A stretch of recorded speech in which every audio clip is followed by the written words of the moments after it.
should be up and hot now, so you should be able to see what I got on my screen as soon as you pull my stream up. Yeah, let me see if I can get it pulled up real quick. I'll go back to home and see if I can pull it up. Well, shoot. Okay. Because mine says I'm streaming right now, so. Okay, here it is. Oh no, that was one there. Oops, that's not it.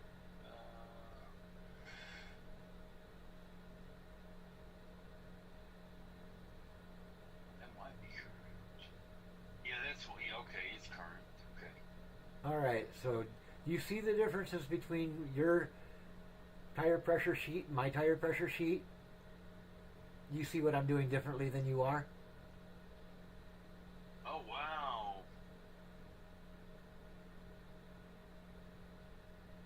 The only thing I'm recording on mine is just the temperatures, not the wear. I just read tire wear and temp, and that's what I figured that was what that was for. Yeah, I'll just basically, so I ain't getting the things so gobbled up where I can't read it easily. I'm sticking with just tire temperature, because tire temperature is the only thing that really tire pressures are going to affect. They're not going to affect wear too much. It's basically going to be tire temperatures is how you set your tire pressures. And the way it works, and also the other thing I noticed that you're doing is where you mark your tire pressures at, you're putting them up on the screen where that's not corresponding with any of the runs. Where you see with mine, I've got my tire pressures or my temperatures for the first run, and then I got the pressures right next to it for each tire for that particular run. Oh, I just gotta bring that down. Oh, yeah, I gotta bring that down. Yep, just make sure that your tire pressures are on the same line as your run is, so you know which run the tire pressures go with. Well, see, this is the thing. This is all. I have not changed the tire pressure on none of these. Yep. All these numbers that you see is exactly the same thing. 24, 45, 24, 45. That's it. Nothing's changed. Now the other thing that the other reason that I do temperatures only and don't put the wear in is because with both the wear and the temperature, it makes it hard to see patterns in your run. Where, say for instance, you got 198, 196. That's a 2-degree difference between the inside and the outside, and then you got 196, 195, which is 1-degree difference, which means that particular tire for that run had 1 degree of difference between the tire pressures, or between the temperatures, meaning that tire is probably pretty good. So just go ahead and take out the where you just leave the temperature on it, right? Yep. Here, let me pull up another one and I'll show you another example if I can get back to my screens again.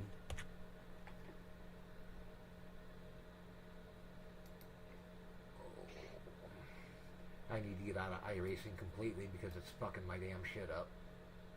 Because for some reason when I pull up iRacing it hides my fucking taskbar, so I can't jump from program to program.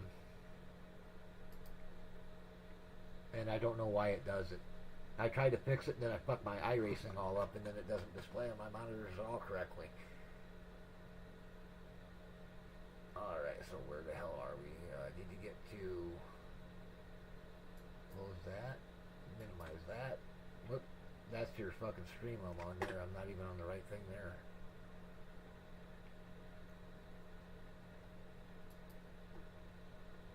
Minimize your stream.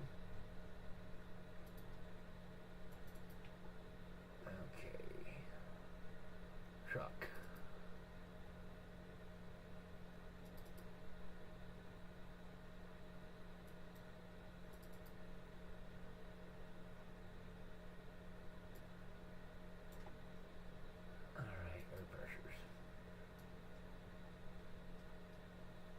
Alright, now that I got mine up, you should see that this is for Auto Club's test run. Okay. Let me get that. And let me know when you got it to where you can see it. Okay, yeah, it just came Alright, so basically what I'm looking at here is when I go out to do my test, I start off with 35 on the left front, 50 on the right front, 35 on the left rear, and 50 on the left rear, or right rear rather, for tire pressures. And then what I do is I do a 20 lap run, or 30 lap run, or whatever, however many laps I'm going to go until I get to what will be my first pit stop. And then after I run that many laps, I record the tire temperatures for the each tire, inside, middle, and out, for that particular run. For example, the left front tire was 216, 206, and 186. And what I'm looking for is the differences in temperature between the inside, middle, and outside. And I'm looking to see how much of a temperature spread I have. My goal is to try to have the tire temperature from inside to outside be around 10 degrees difference, give or take. The left front tire is kind of a fucked up one though, because you can never get that fucker to balance out properly, no matter what you do for tire pressures, just because of the way that fucker is. Now, for example, I come over here to the right front. We got a 244, 236, and a 244 for the right front. That one there, that was with a 50 psi tire run, which told me that tire pressure was a little bit low. I needed to raise that tire pressure up, so I took it from 50 to 55 for the next run. Because I was having a 186 on the outside, or wait a minute, 244 on the inside, 236 on the middle, and 244 on the outside. So the inside and outside were about the same temperature, but there was about approximately an 11 or 12 degree difference between the middle and the outside and the inside, which meant that tire was a little bit cool in the center. So I needed to inflate the tire a little bit more to make that tire balloon out more, so it's pushing the center of the tire against the track. Does that make sense? Right, yeah, absolutely. So that's how you use that page.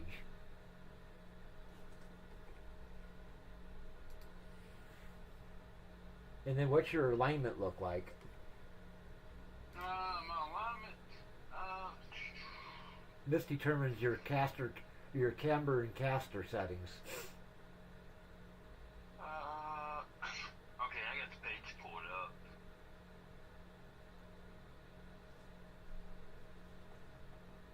Which again, it's yeah, you'll see what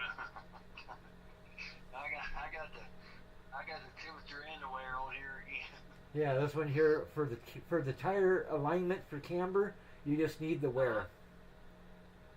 This one you don't have to have the tire temperatures. So what do you need for this one? What you're looking for here, if you see on my screen how I got 96, 96, 100, 96, 96, 96, 83, 83, 84, 77, 77, 78. Oh, okay. What you're looking for is evenness across the tread face.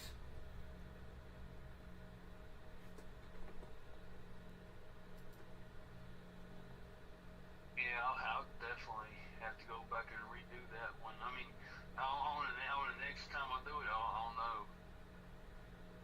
Because right now you can look at mine and see exactly that my camber is set nearly perfectly.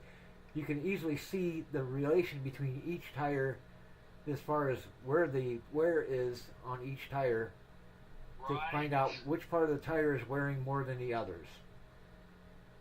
Well, no, I can take the tire temperature off of this, right? Yep. And just Okay. just replace it with the tire wear. Which is just 80, 83, 82, and 82, and... Yep. Again, your left front tire will be an oddball where it doesn't quite fucking come out even no matter what you do. Okay, so I'll just have to... Okay.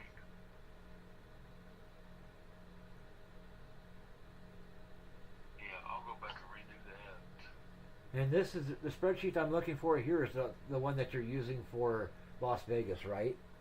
Right, yeah. Well, that's Auto Club. That's why it don't look right. Let me pull up Las Vegas, my Las Vegas one here. That's 20. That wrong. fucking setups. 2026 truck main, Las Vegas setup. There we go. Now I got mine pulled up for Vegas. And let's see what yours look like compared to mine.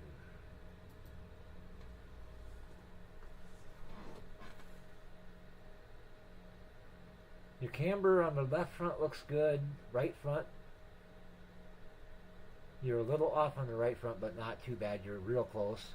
Mine's 1.5, yours is 1.6. Your rear cambers look good.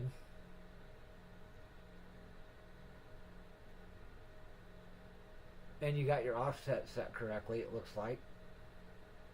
How did you set your offset? Do what now? How did you set your offset? What was the procedure you used to do that? Oh, I turn around, clear everything out, and I turn around and I had it set at 0, and then I turn around and on the telemetry, I turned around and I used it and took the dial and went back and seen where it was. And that's basically you put your little truck marker on the back straight and just let it play at real slow speed while watching the steering angle. Right, and you keep the steering wheel as straight as possible going on the back stretch. Yep. Yep. That's exactly so you're doing that part correctly. From what I can see, you've got your alignment settings correct, except for your right front. Your right front is a 10th off. My right front, what now? Your right front camber is a 10th off. It should be 1.5 versus 1.6. Okay. I'll go in here and change that real quick. But as long as your tires are wearing evenly, it's not that big of a deal. I can't do that right now. That's what you're using the spreadsheet here for. That's why you're recording the tire wear, is so you can see how close your alignment setting is to being optimal to make sure that you're getting even wear across the tire. Like for instance, Oh, absolutely. If I had 95, 99, 99, that would tell me my camber was off.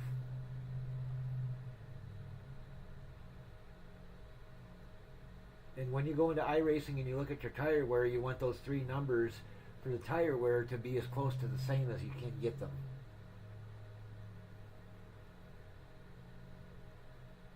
Right. And that. Let's jump over and look at our spring packages and see what your spring package looks like versus mine.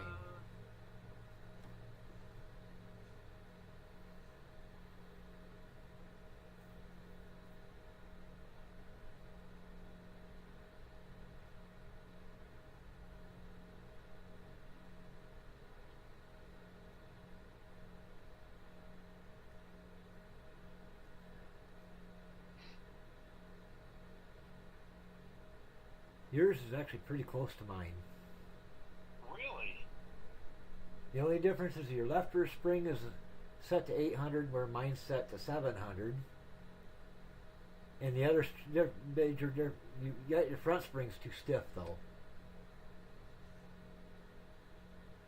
But since you don't have shit for force feedback, you can't feel it anyway, so that's why yours are probably so high. It's because you don't know they're as high as they are.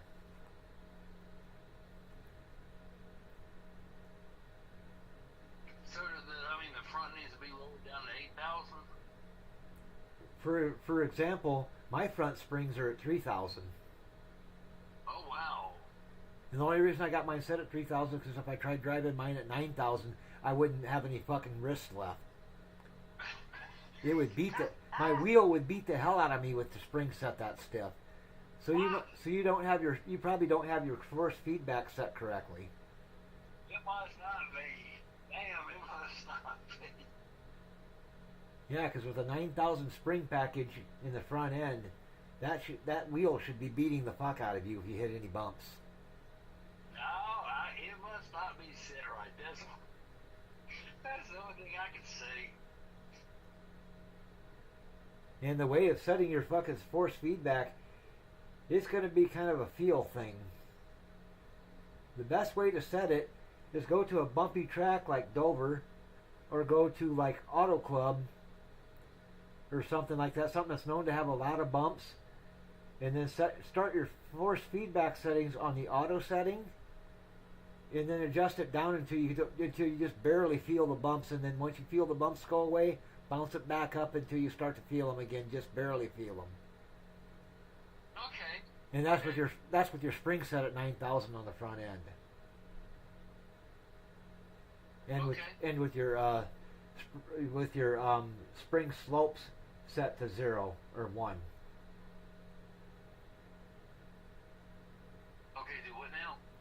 With your basically, when you go to set your force feedback, we could probably do that now since you've got your springs set to 9,000 already. Go ahead and jump into iRacing at go back to Auto Club just for giggles and shits.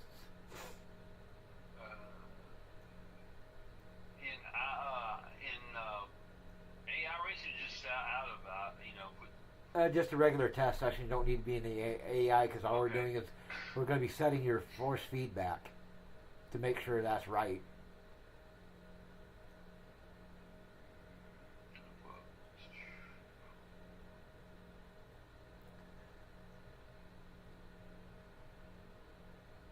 Now for mine, I usually use Daytona and Talladega to set my force feedback.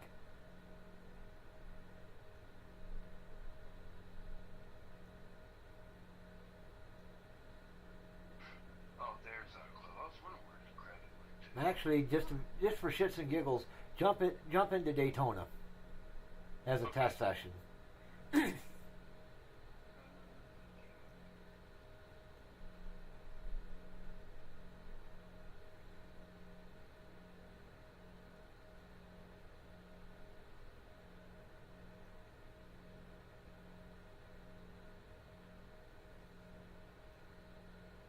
Yeah, so what we got to do now is before we do anything else, we've got to get your force feedback tuned properly. Not the 2008 one. You want the other one. Oh, okay. Let me get out of this one and back.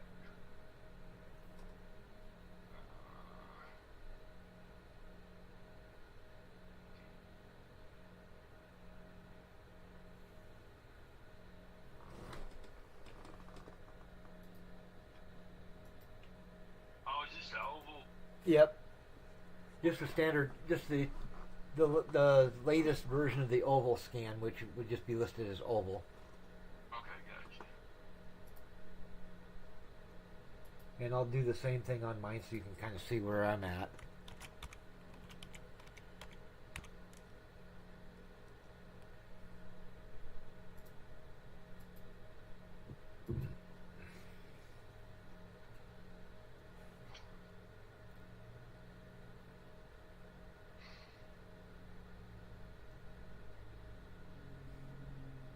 And then for your setup, just load up your Daytona setup that you ran back when we ran Daytona, which should be the same one that I gave you.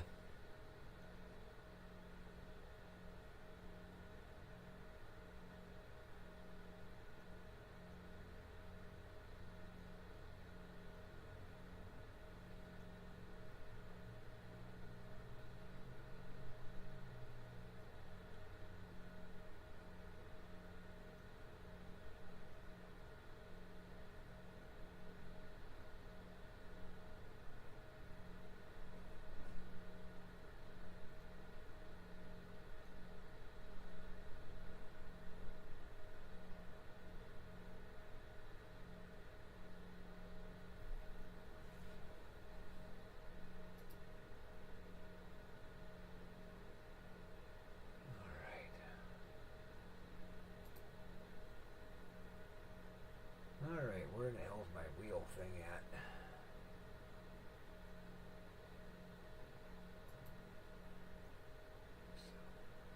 Wheel force feedback.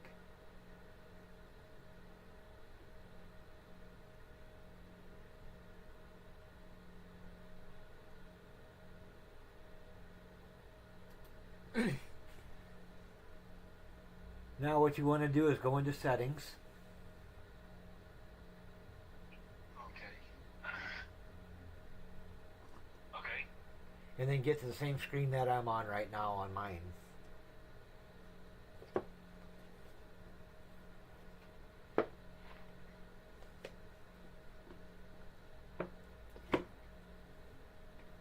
So under settings, you'll go to driving and then wheel force feedback.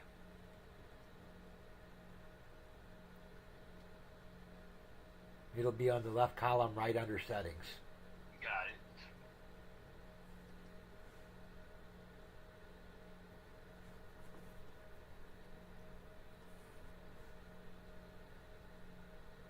Oh, damn, no wonder mine's messed up.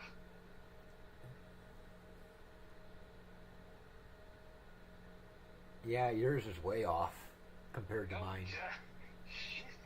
No wonder I can't feel nothing.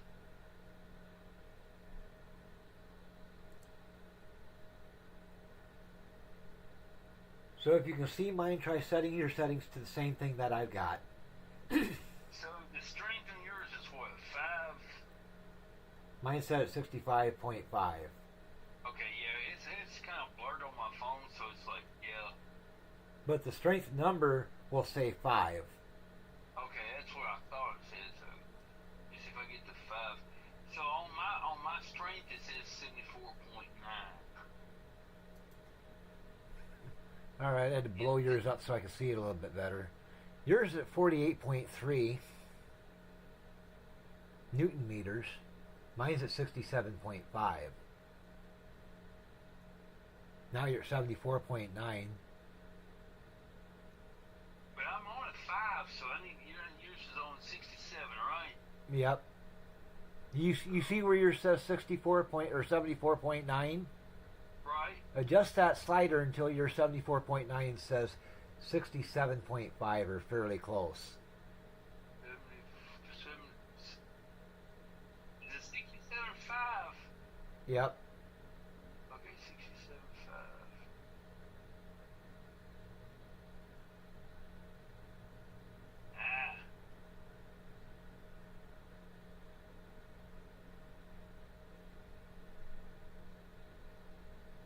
Boy, I'm telling you, it is so. Yeah, it's touchy. I can get 62. I can get 66.2. If you can get 66.2, that's close enough for now. Right. Because we'll have you adjust it, fine tune it in your in your black boxes on the track, and then your intensity. This is 100. 75 for that one. Yep, the intensity set that to 50%, and then your smoothing set to 100%. And then your damping set to 75%.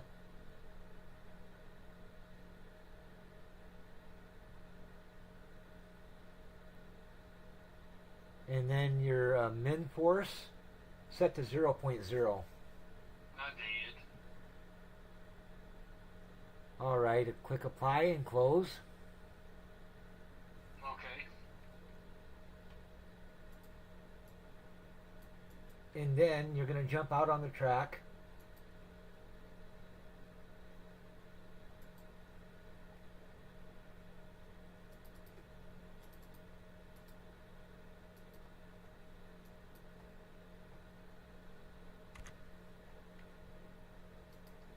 And take her for a ride around the track and see how she feels for your force feedback. Yeah, I can see why it was so off.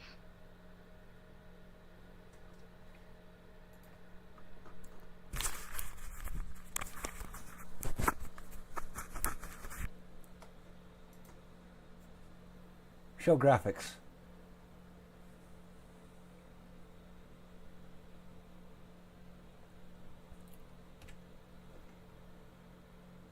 Okay, where did you go? There you are. Shit, I can barely feel the damn thing in this wheel. Yeah, you should at least have more force feedback now.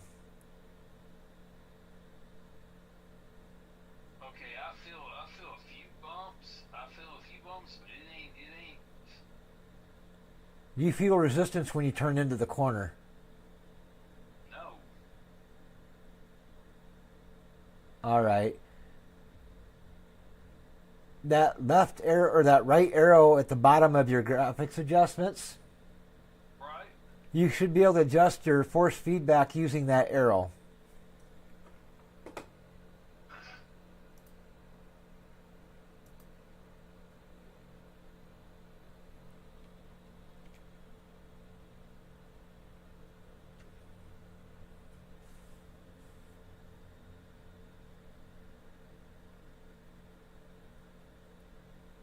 All right, just for shizness and giggles.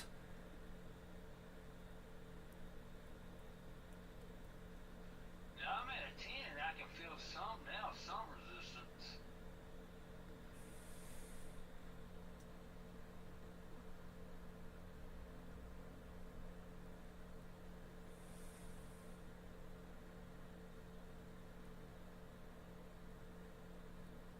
Now you can feel resistance in it now?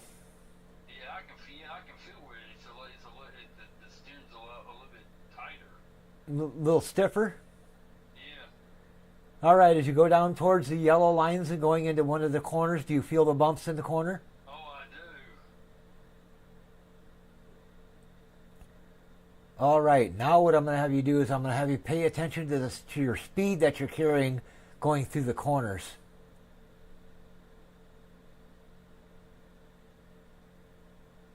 Now looking for what now? Your speed going through the corners when you're in the corner, what's the highest speed you can carry Okay. through the corner? 160. I had 168. Let me see what the next one is.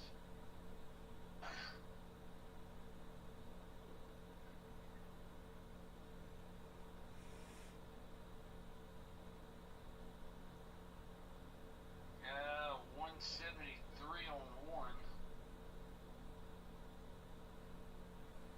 Now the corners you're worried about is like turn 1 and turn 3. The tri-oval area you ain't gonna really worry about that one too much. Coming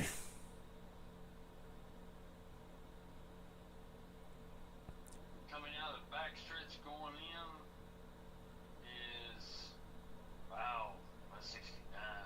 And what you're looking for is your speed about the center of the corner. Okay. Right now you're at 171 coming down the back stretch going into 3. You're about 169-ish, 168, 169.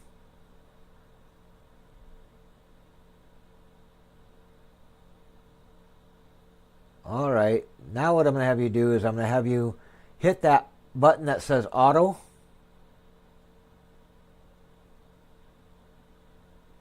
And see what that does to your speed. It should make your wheel feel very stiff.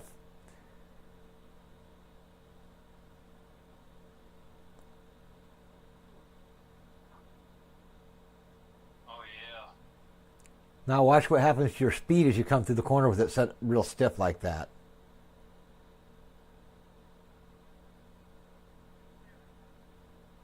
You should notice your speed drop down.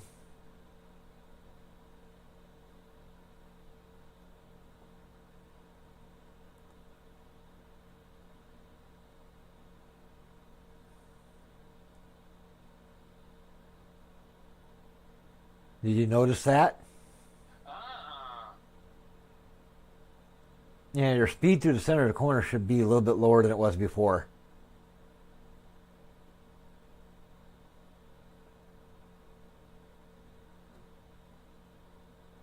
I can't do that. It looks like it actually went up instead of down. I mean, at least that's from what I'm looking at. All right, now the trick is, what you're going to do now is you want to tune the force feedback to feel like what it would feel like if you were driving a car with power steering. You want to be able to somewhat feel the track, but you don't want it to be real fucking light either. Right.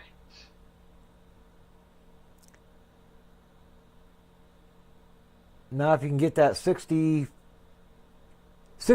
point or 67.5 Newton meters on yours where you have it set to like 5.0, like mine is, Right. I'd just set yours there and try that, and then we'll go over to another track that we know has bumps and see if you can feel the bumps.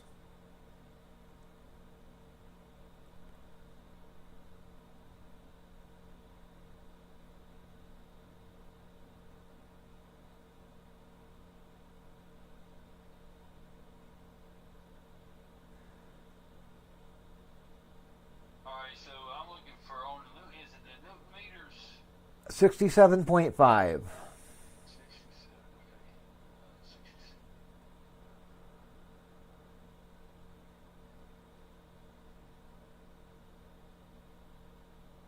67. Okay. Wrong direction.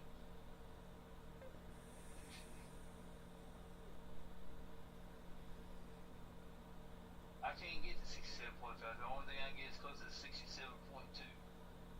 67.2. Yeah.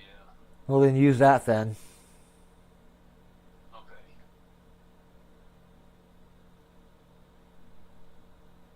That could be just the way your wheel rounds it off. Right. What's the other track you want me to go to? Now go to California.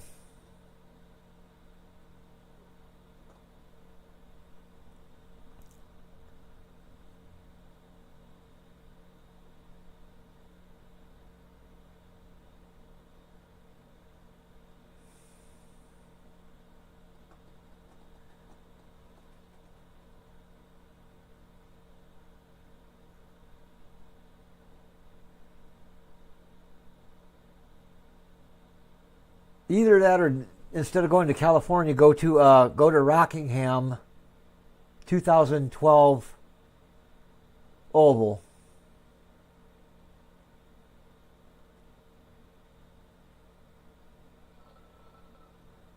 That one there's going to be that one is a known bumpy track, and you should definitely be able to feel the bumps on that one.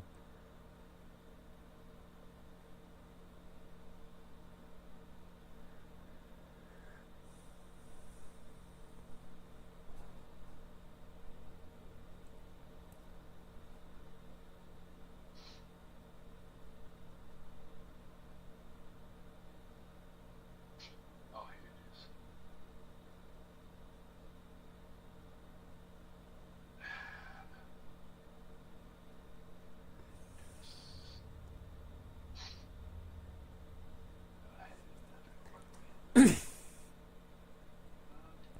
Here it is. You want Rockingham Oval or 2012? 2012.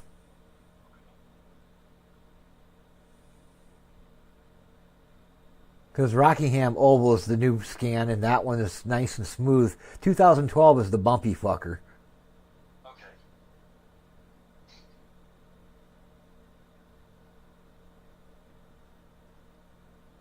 So what issues are you having with the car? What's that? I said, what issues are you having with the car? Mostly the loose nut behind the wheel. Dude, I come over and slap you. You ain't that bad now. Come on. Part of the problem is that I got the damn AI set so strong I have to overdrive the fucking hell out of the fucker, and I'm basically driving it so hard I'm wrecking it. Oh. And overworking my fucking tires and losing fucking grip. Right. And I'm trying to balance it between being loose and being tight. And I'm right on that fucking fine line between the two. Right.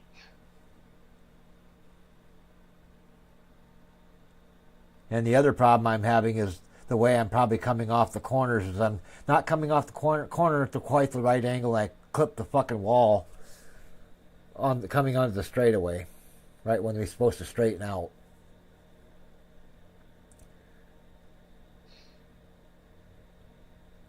All right, if your force feedback's working properly, you should definitely feel the bumps on this track. They should definitely be noticeable.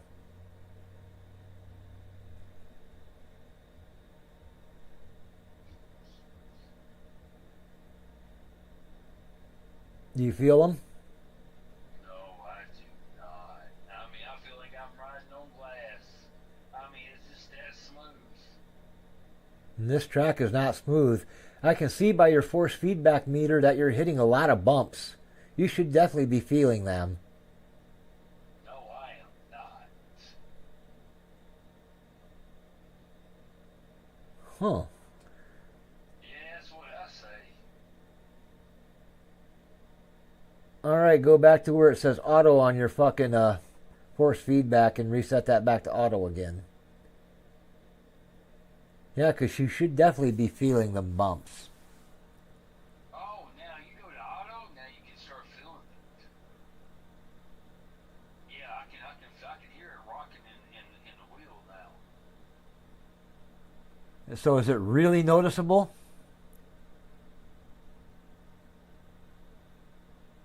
No, it's not real noticeable, but it's noticeable. Yeah, I know it's there, but I mean, it's not like,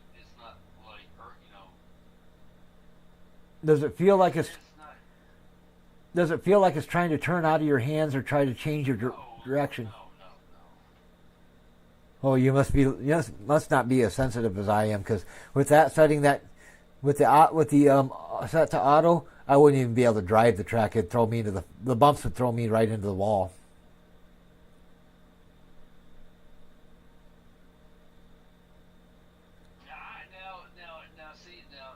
Now, you just, I heard you say, I remember you just saying where it changes directions. Now, it does want to throw you up against the wall. Yep. So it feels like it's wanting to change direction. Yeah, but I don't. I mean, I can feel the bumps, but nothing like you say. But it does want to throw the front end, the right front end to the wall. All right, that's the bump steer I'm talking about. Usually, you should be able to feel that, or at least I can.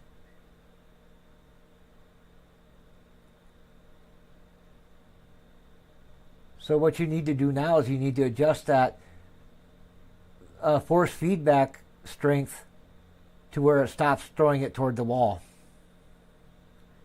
To where it just stops doing it and then go one step back the other direction.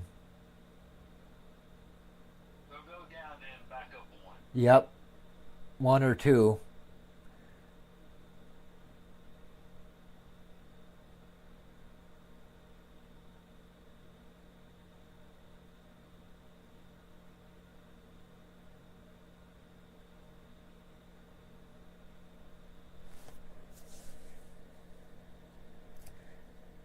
But I'm really surprised you can't feel the wheel fighting you.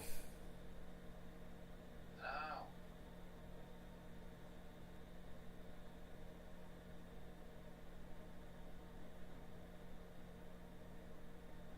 Yeah, because that's one of the things I noticed about it. That's why I adjust my front suspension in the springs as soft as I do, is to try to get rid of that fucking fighting feeling where it feels like the wheel is fighting me.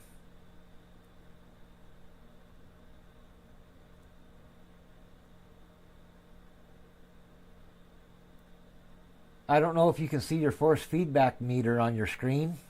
Oh yeah. Every time that fucker jumps, you should feel something in the wheel.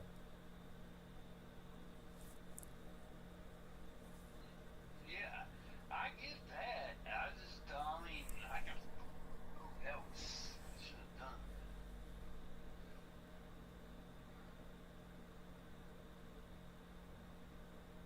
But as you're driving around the track and that thing's bouncing around on that fucking meter, every time that thing bounces, you should feel something in the wheel. I need to look at this because this is like, yeah.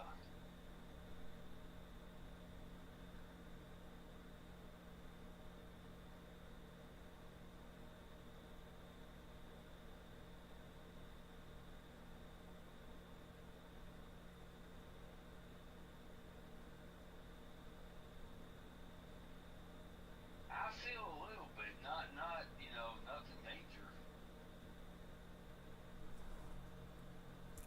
But then again, I mean, it's not the best wheel in the world. Yeah, that's why when you bought your wheel, you should have went with a Thrustmaster TX like I got.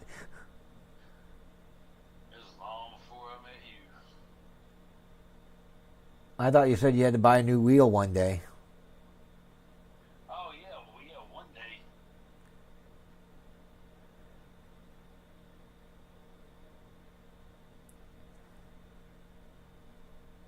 I'm gonna upgrade next year. Yeah, go with the Thrustmaster wheel.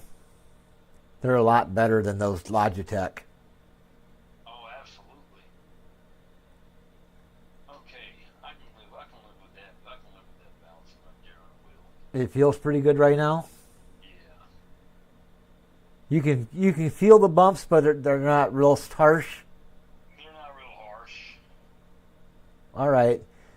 Now that you can feel that, find a notebook or something somewhere, or a piece of paper or something, or some notes that you can keep track of that you won't lose, and then write that number down, that 29.8 Newton meters. Because that's your new wheel setting if you ever have to reinstall iRacing for some reason. So write that damn number down. Now that you got something that kind of works. Yeah, definitely.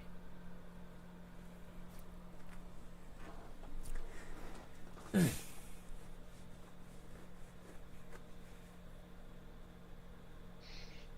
that. I just got that written down in the notebook. Now what you're going to do is you're going to jump back over to your Auto Club.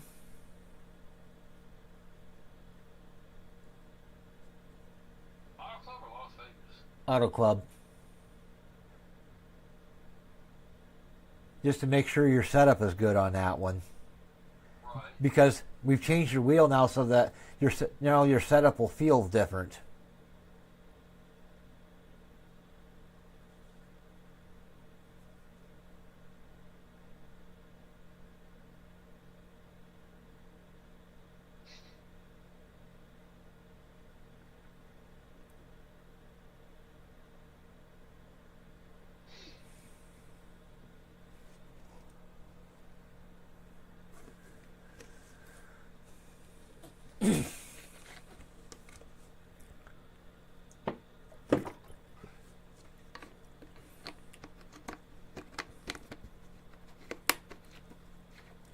And then once you get Auto Club loaded, load the fixed setup. Oh, okay. And then drive it around the track and see if you can feel the bumps, particularly going into turn 3.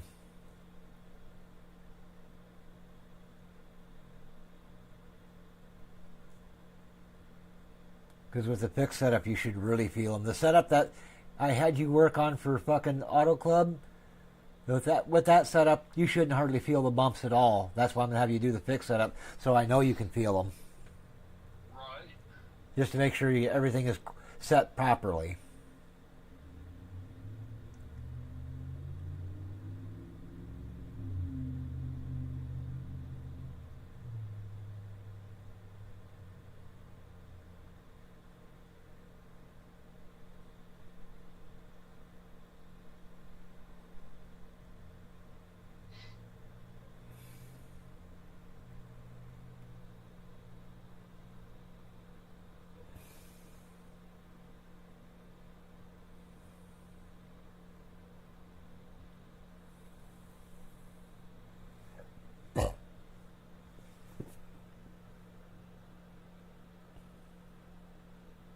Where the fuck did they got it hid?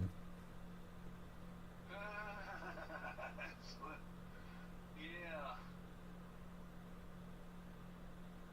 California Oval, there it is. Just right below Bristol. Oh, is it? Okay. Yeah, they don't call it Auto Club. See, that's where I get damn confused. ABC. California. Yeah, it's California. Like, I'm gonna be looking for Auto Club like, where the hell? Damn, people don't do that. Wait till we get to Indianapolis Raceway Park. That one's a bitch to find. Man, I mean, I did. One day I was talking to somebody, and it's like, where the hell is, where's the hell this track at? Because it's not on here. Auto Club is not on here. They said, look, we'll look under California and see if it's alright. And damn, there it was. They need to change the damn name.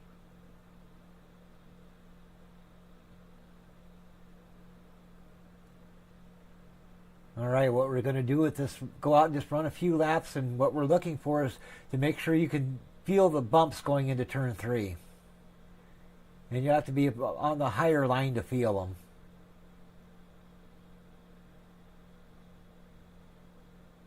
Sure enough, right there. You can feel them? Yep. All right, run that for a few minutes and kind of get the feel for what this setup feels like. Then throw in your fucking setup that you've been working on with me and see if you can feel the difference.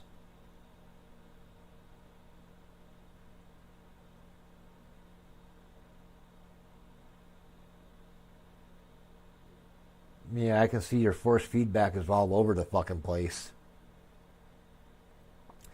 Which with this setup, that would be what you'd expect to see.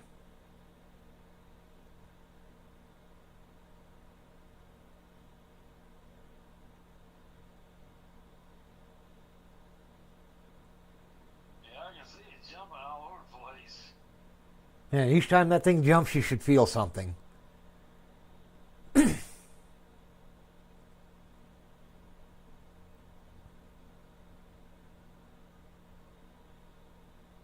And notice how much how difficult it is to drive with those bumps throwing you around. Do you notice that? Oh, absolutely.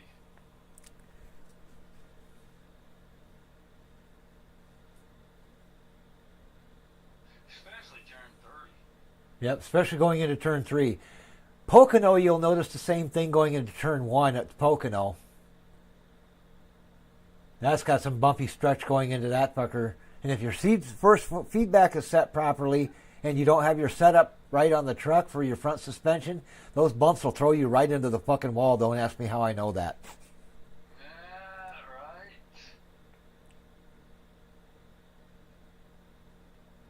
Right. All right, if you think you got enough of a feel for it, go ahead and switch over to your setup and see how much different it feels.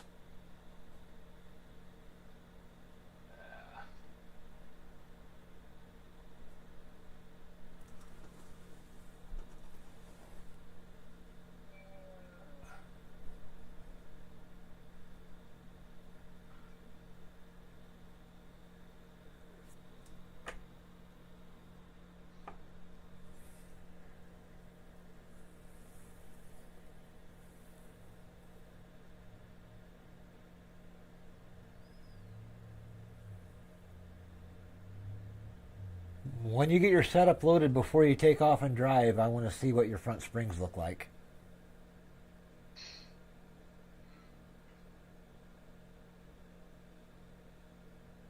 Front springs, 3,500. All right, I'll wait for your stuff to update because I also want to see what your slopes are set at.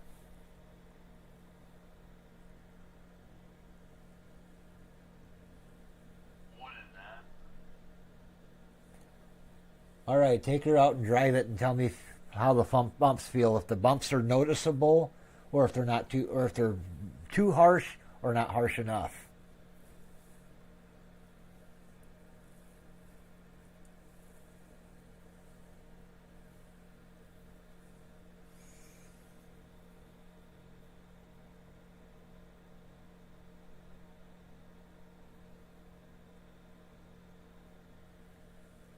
Particularly in turn 3.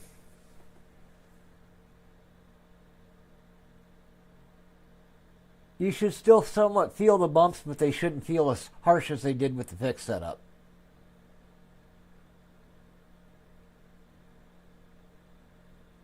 There should be a significant difference.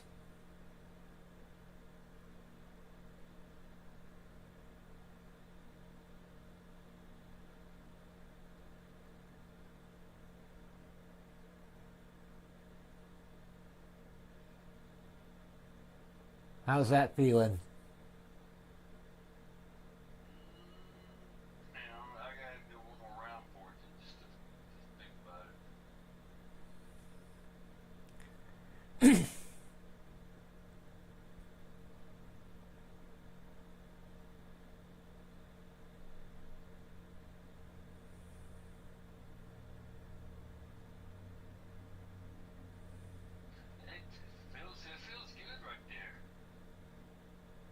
They're enough to know they're there, but not overly, Not enough to knock you off balance. but just enough to let you know they're there, right? Right. That's what we're looking for. If that's set properly, then you got your force feedback set correctly, and you're running on a setup where this suspension is tuned to not throw you into the wall with the bumps. Right. That being said, now you can go back to Las Vegas and work on finish building your setup there.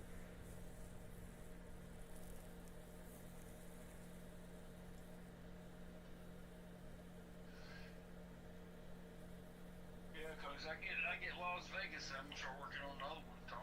Start working on the next one tomorrow. So, Yeah. hopefully, I can be like 2 or 3 races into this thing and have everything set up. That's Each week.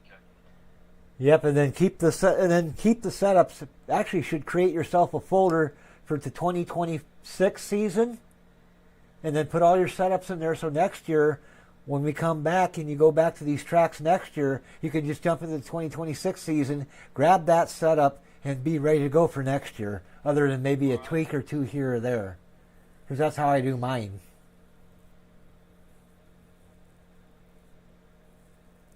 And I don't know if you've ever seen the way I got my setup folder set up.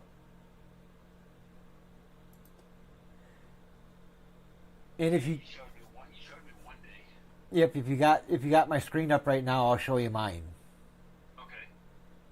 So I go to my setups, and there's my setups, and right now I am in my trucks folder, which is just a standard truck folder, and you should see the 2025 season folder from last year, the 2025 winter, which was this past winter, and then this year's 2026 main folder. Do you see those? Oh, I do. And then I have another folder I'm starting called Tracks, which has all of the tracks that I've got setups built for so far, which eventually will have every track in there.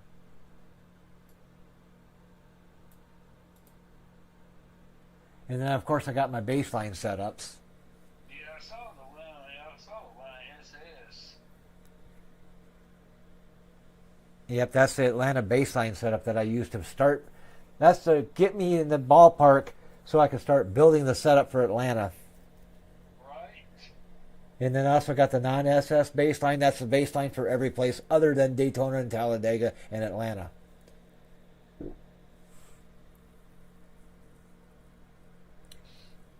But that's how you should that's probably how you want to go ahead and build your setup folder. And if we go into my setup folder for this year, you can see every track, every race is listed here.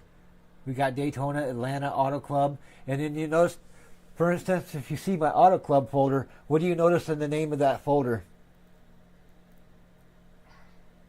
Hang on, remember it's got that delay, so I gotta wait for it to pop up.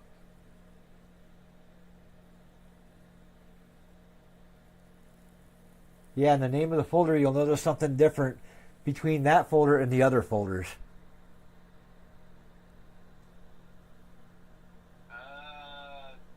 Done. You're sitting currently on Las Vegas. Yep.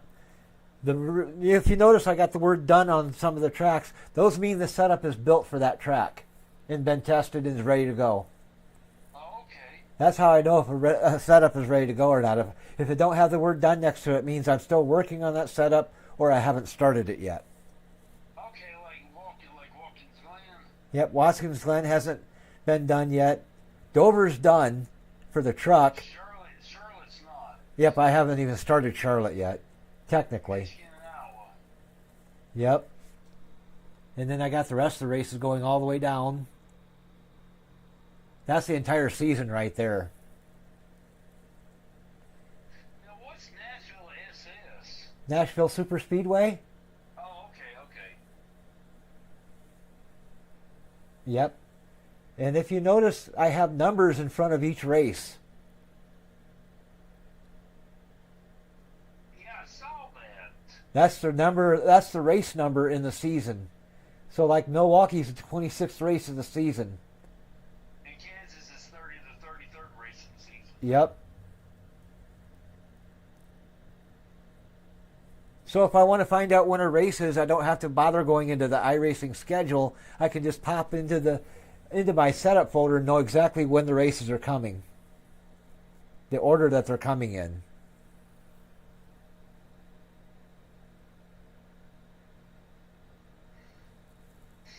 It makes it easy to navigate through. That's for damn sure. Yep. And on top of it, also, if I go into Windows Explorer and go that way, for example, here's that same folder in Windows Explorer. I got to pull it over here so you can see it. And now you should be able to see all of the races, the entire season, in my truck folder.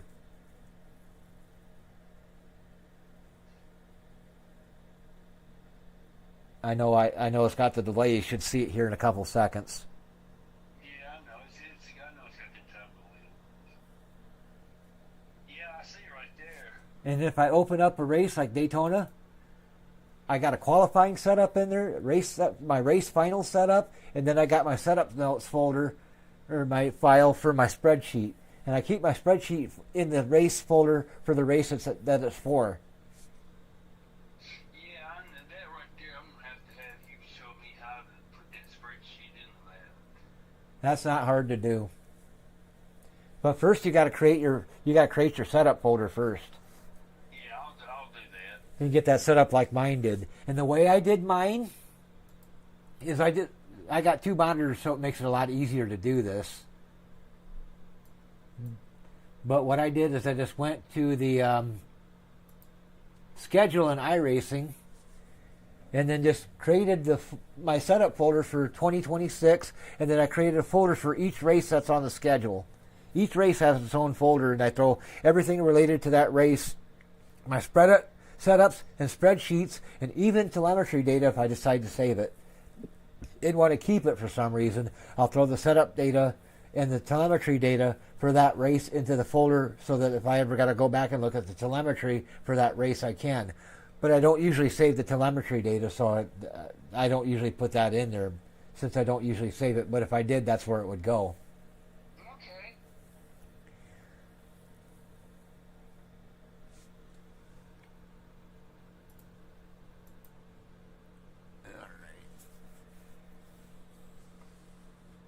Okay. I gotta get that.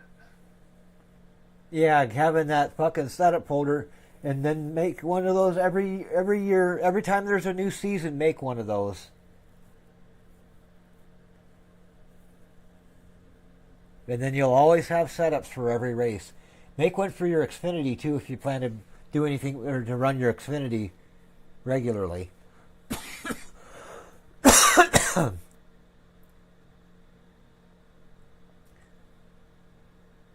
But that's the best thing you can do is build your setup structure like that. Like I said, it does make it a lot easier to navigate through. Yeah, because I see you pull your setup folder to load up a setup, and I'm like, how the hell can he find anything?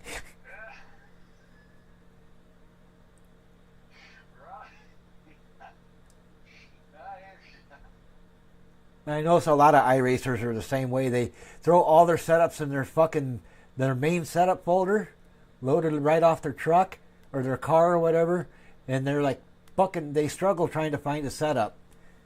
And if they got a setup, they may not be able to find it. Sure enough, my friend, sure enough. And I figure this way, I struggle enough with iRacing with my driving. I don't need to fuck myself over any other way. You don't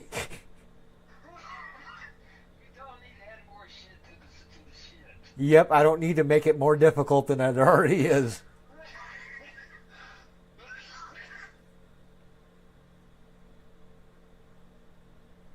Yeah.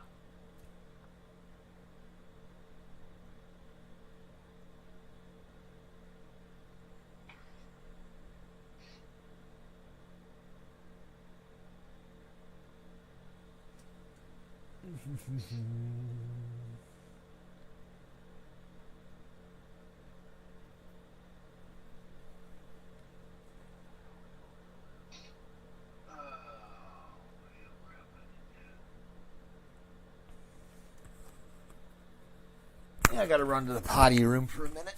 I hear you. Otherwise, I'm going to have to change my diaper.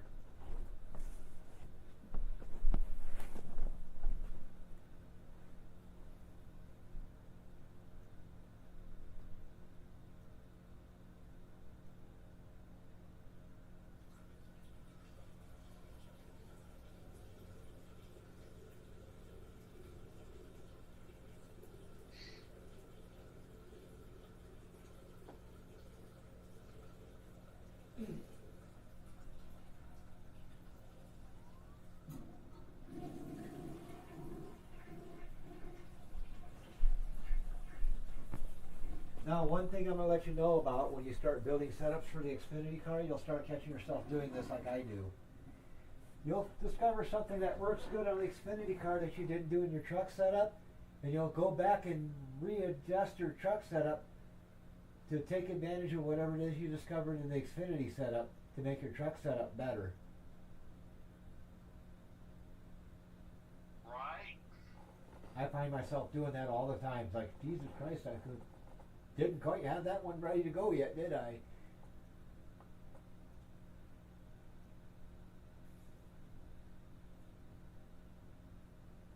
And also, if you go into your spreadsheet, you'll notice a couple of other things too. Under the race tab, it will have the dates and times of the races so that you can get them set up in the AI correctly. It'll have a spot where you can put the time and date of the race. Oh, okay. And if you go back to your screen and show you where I show you my race setup here, I'll show you that exactly what I'm talking about.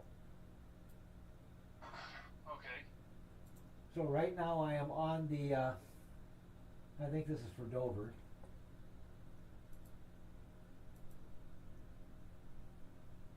No, this is for Vegas.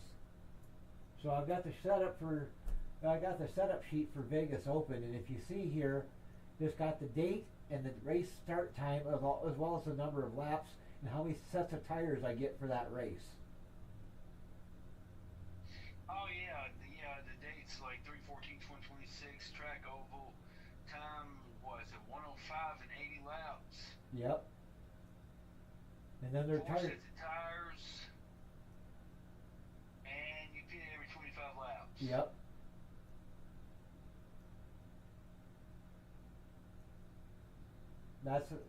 I put all that stuff, and you get all that information out of the schedule. Okay. Now the iRacing schedule itself, that's actually in iRacing, that you go to trucks and then schedule. You won't see Right. the number of tires that you get. To get that, you got to download something, and I'll show you what I'm talking about.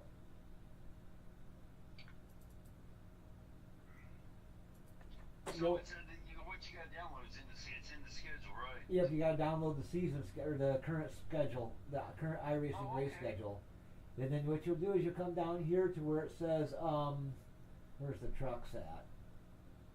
I know they're in here somewhere.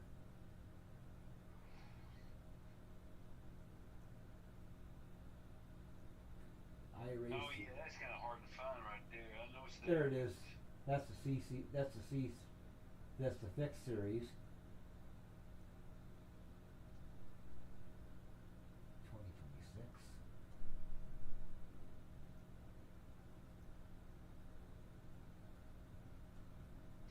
I gotta find it down real quick here. NASCAR C. That's again a fixed series for the NASCAR C series. C is the trucks. There it is, Seek Series 2026 season. If you open that up, I know it's really small, so it's going to be hard to see. I might be able to blow it up a little bit bigger so you can see it better. This will have the schedule for the entire season. Like for example, Las Vegas. You see where it says Las Vegas Oval? Yeah, right here. Yeah. And then if you come off to the right here, it says like it'll have the estimated or what the estimated weather for it's going to be, and it'll also have the number of sets of tires for each vehicle. F-150 is four sets, and then TTP, which would be the Toyota, and then CS19, which is the Chevy. It shows you how many sets of tires you get for each vehicle. Oh, okay. I thought all cars got the same. All of them actually do. Okay. It'll also tell you whether it's going to have how many green, white checkers it's going to have and the number of laps in the race, as well as the start time. You can get that from here too instead of in the iRacing itself. And then you just got to download the damn thing. Okay. And I keep a copy of it on my desktop. That way I can put it into my spreadsheet for the race that I got to run.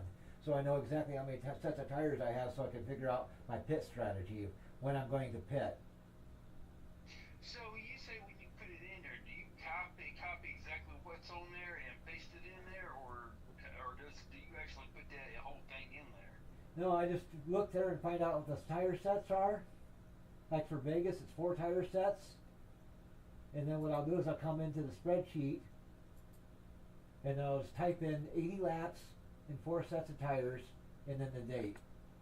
Okay, just what I originally saw on the one previous to this Yep. one here. Okay. I just put only the information I need. I don't put everything else in there because that'd be too fucking confusing. Yeah. Hell yeah. And then also, if you notice, I've got information for all of my pit stops that I do when I do run the pit race. I have a spot to put tire wear for each pit stop. Pit stop 1, 2, 3, 4, and 5, and 6, as well as the fastest and last lap times for each pit stop. Yeah, I know that because you go back when you record the race and then you go back and put all the information in there. Yep. Yeah. That's why I don't stream races, because it's too much of a pain in the ass to go back and go through the stream without having to watch the entire stream. I can't just fast forward to where I need to be to a pit stop, because since I know what lap I'm going to pit on, I just fast forward to that lap and then go down pit road, get the information, record it, and then move on to the next pit stop or to the end of the race, whichever comes first. Right. And that way I can go back and look at everything I've ever done for every race. For example, I could go back to my setups. I can go back to my this year for trucks, and I can tell you exactly what I did at Daytona or at Atlanta, for example.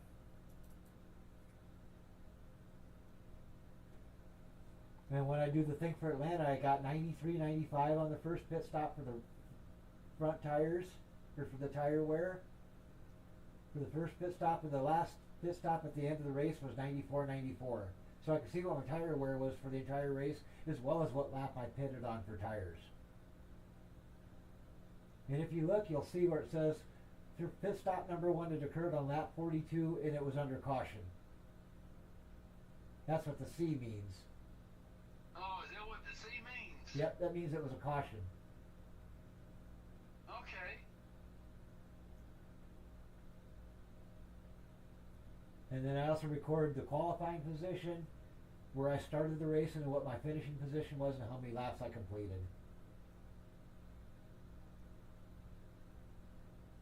And whether I qualified or not, and I also got to think for what setup I used. If I don't always put that in there, but if I happen to try a different setup than the one I currently have in the folder, I'll list that if I use a different setup.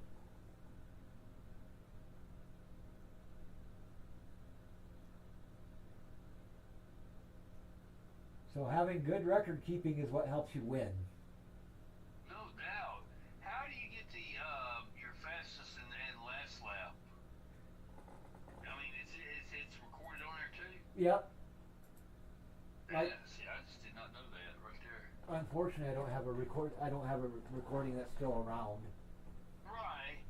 Well, I might that's have one. fine. I don't know. I was just kind of curious. I might have one. Let me see.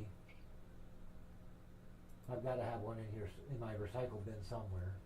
I just got to find the motherfucker.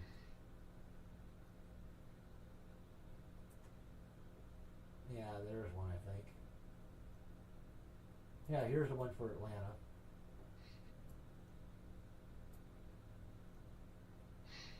And then I just got to go to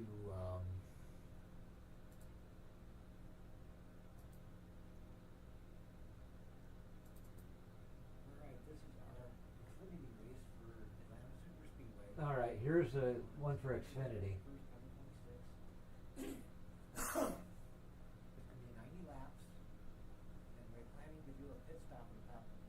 And I put a little bit of commentary in there, so if I have to go back and watch it later, I know what the hell I'm looking at. That's kind of the game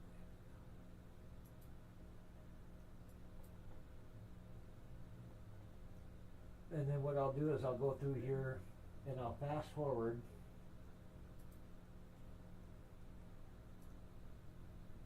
Say for instance, where did my Atlanta race go? I need the one for I gotta close these guys out because there are too many of them open. I need Xfinity, Atlanta, and setup notes. Pit fuel full. And my first pit stop was at lap 65 at Atlanta in Xfinity car. So what I'll do is I'll drag this thing until I get to lap 65, Okay. like this.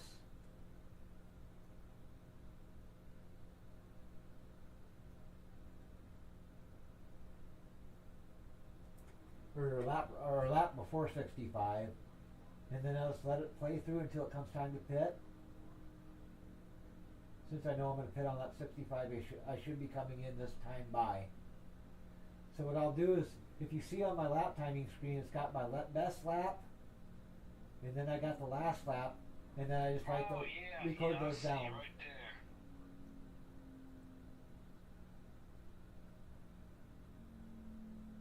And then when I come down pit road, I'll switch over to my black box for my tire wear to record that.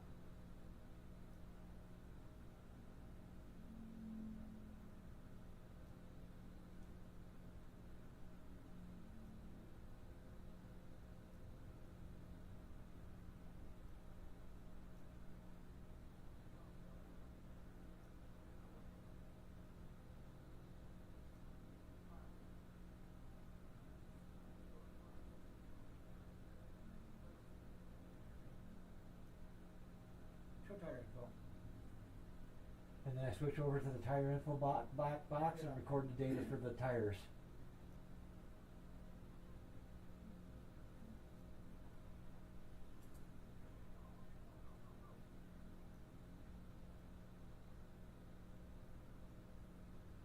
And then at the end of the race, after the race is over, I'll stroll all the way I'll run back over to the race and I'll just run to the last lap.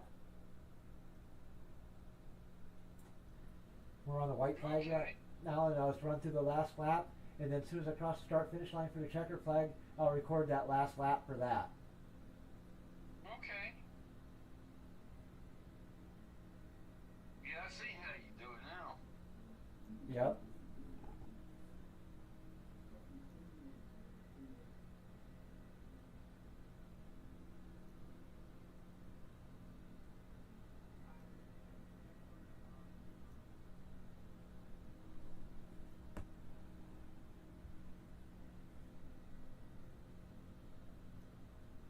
And then once the race is over, I'll jump into the garage and then record my tire wear numbers from at the end of the race.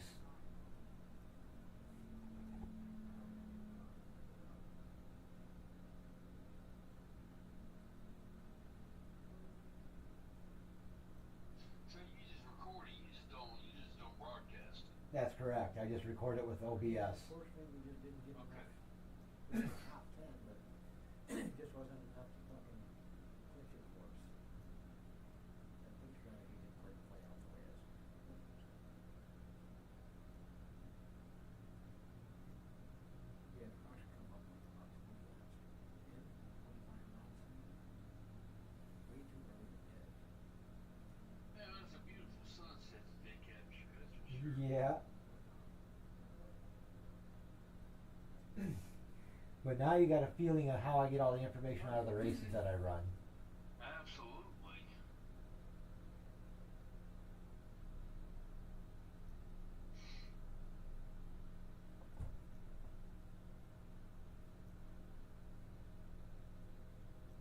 And then after I quit the race, then I go back and I try to see how much I rating and shit I gained. 21 A rating. Ah, yeah.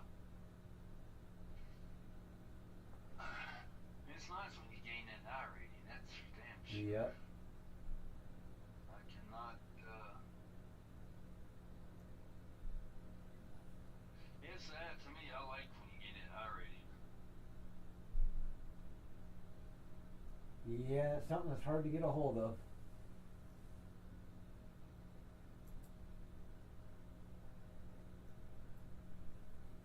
Now, once I get all the information recorded from that recording of the race, then I'll go back Right. into my thing and I'll delete them, so it ain't filling my hard drive up.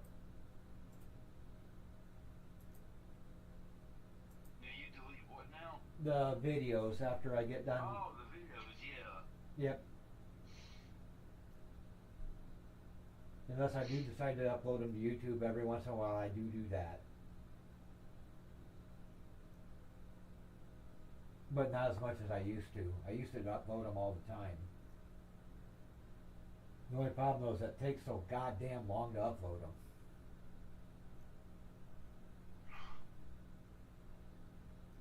I don't know why it takes forever to upload them. Because they're fucking large files, that's why.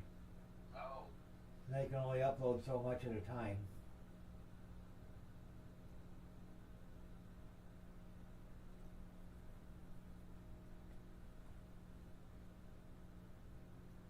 That's why they take so long.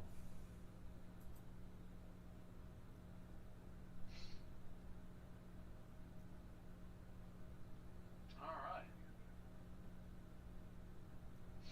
But now you got kind of a crash course on how to monitor and record all of your data from races, as well as if you decide to do happy hour, you can do the same thing in your happy hour. Record your happy hour and record the information. Because there is a happy hour tab in your spreadsheet. Oh, yeah, I saw the happy hour. And basically that's where you run an AI version of the entire length of the race. So if it's an 80 lap race, you run an 80 lap AI race as if you were running the actual race online. Oh, yeah.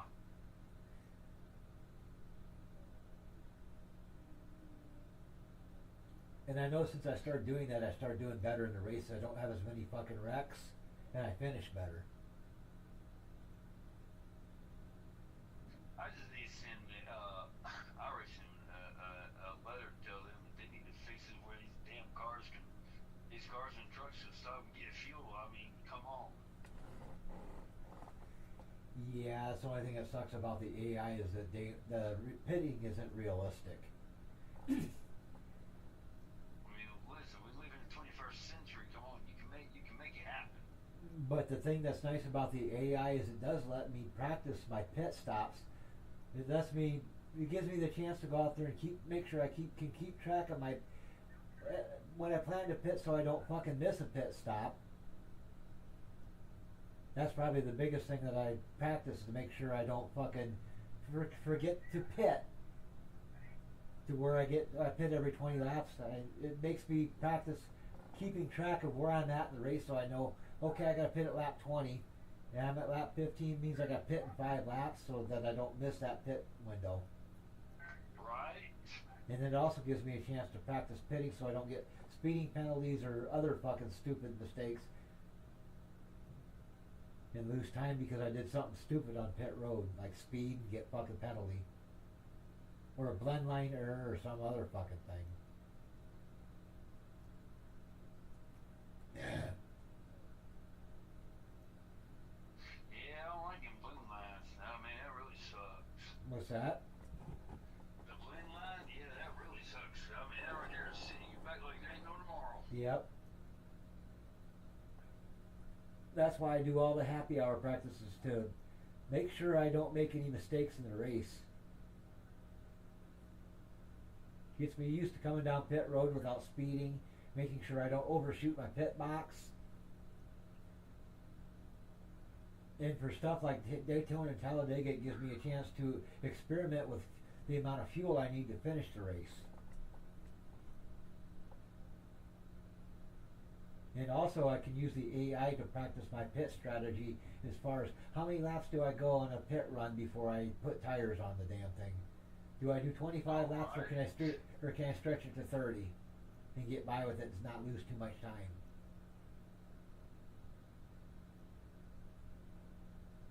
So that's where the happy hour really comes in handy.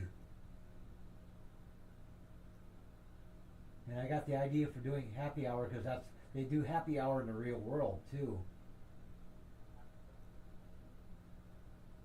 Damn, do they still do that? I mean, I can't remember them ever doing that anymore. Yep, they still do happy hour every this afternoon before the race that's scheduled to run. So if it's a Sunday race, they do happy hour on Saturday afternoon. Okay, I thought they cut that mess out. Nope, they still do that. Okay.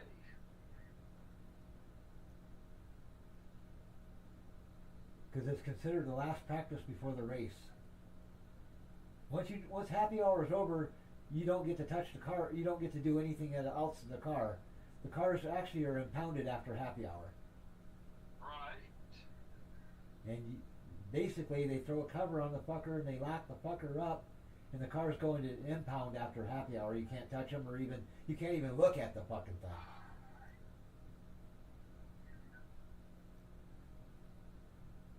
Well, I know one damn thing. I'm getting my ass beat. I just cannot.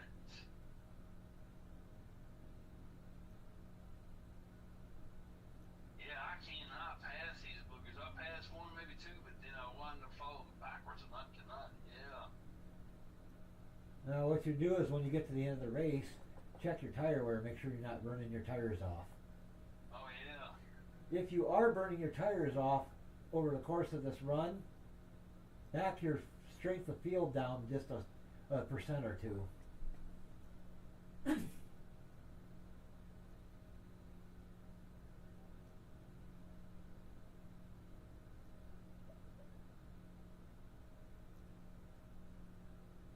Now, since we adjusted your force feedback, does it feel better in the truck when you're driving around here? Oh, yeah. Feel like you got more control? Yeah.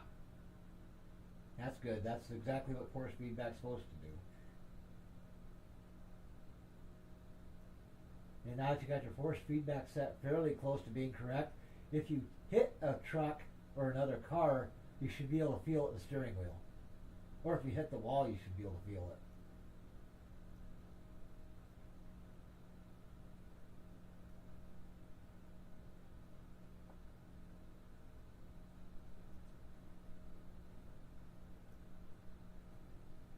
Holy cow.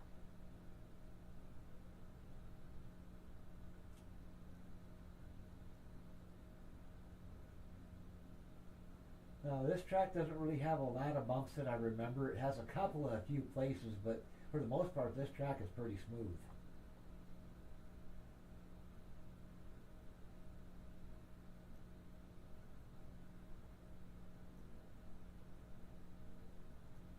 I just cannot believe I ain't in damn position.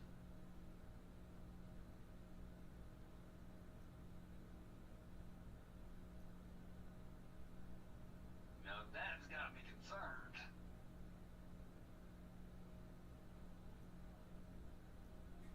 And what we'll do is we'll run to the end of the race. How many laps are you doing? 20? 20. Alright, that's good. And then what we'll do is we'll look at your tire wear and stuff after the 20 laps and find out any adjustment you may need to make. If you're not able to catch and pass them, it means your setup is not quite right. Because you should be able to pass these guys and get around them. Yeah, well, something's not right. Yeah, the proof's in the pudding right here. And it's telling you need to. Half. It's telling you you need to do a little bit more. You need to make a slight adjustment to the strength of field, or you need to make a slight adjustment to your setup somewhere. Oh, absolutely. I mean, I'm like halfway into the race and I'm still sitting back here. Another thing another situation where you might have to adjust the strength of field is if you can catch them and run with them, but you start having a lot of crashes trying to pass them. If you start wrecking trying to pass them, because they're so strong, you're overdriving the car and losing control, or hitting them.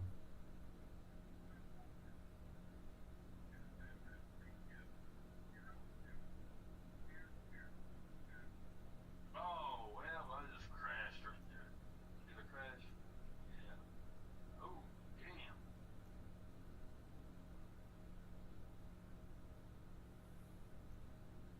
badly did you crash?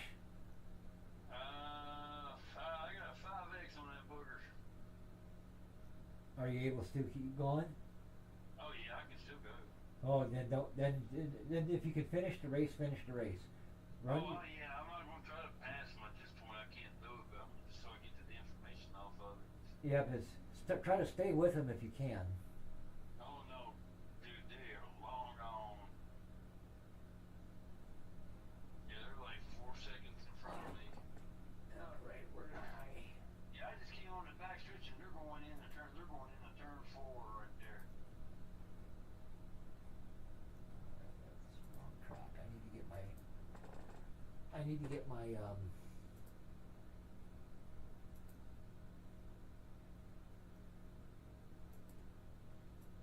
I got like 6 laps to go. Vegas. Setup notes.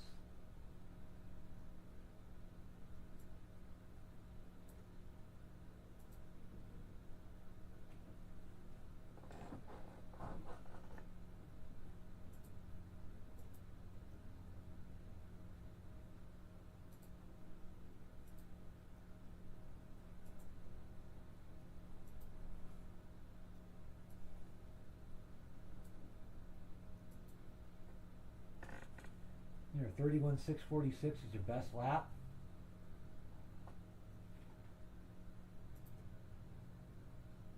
My fastest lap time during my pit run practice was a 31.255. So you're about 0.4 of a second slower than me. That's a lot.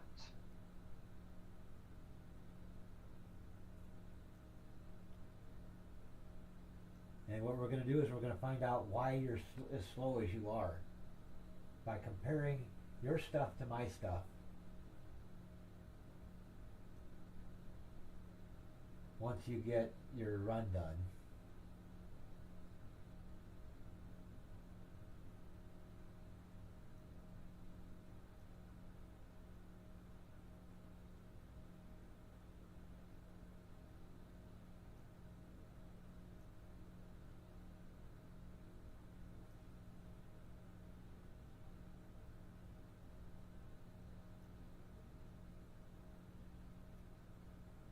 Now, when you're doing these AI runs where you're practicing with the fine-tuning your setup, those you don't necessarily have to record. You can just record the data at the end of the run.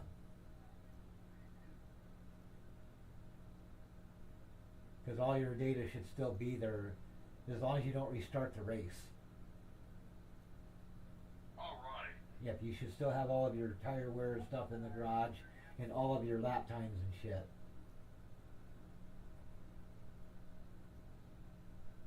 And also, when you're in the pit practice or the spreadsheet, and you're in the pit practice tab, you'll see a skill spread AI spot where you can put in what your AI was set at for strength.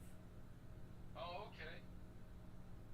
That way, if you ever come back to this track or want to run the AI practices here again, you know where to set your AI once you get your AI dialed in to where it should be. Like for mine, I had mine set at 6870.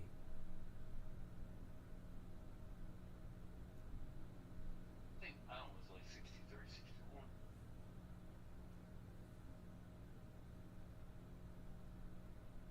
Which means I had mine set stronger than yours. Oh yeah.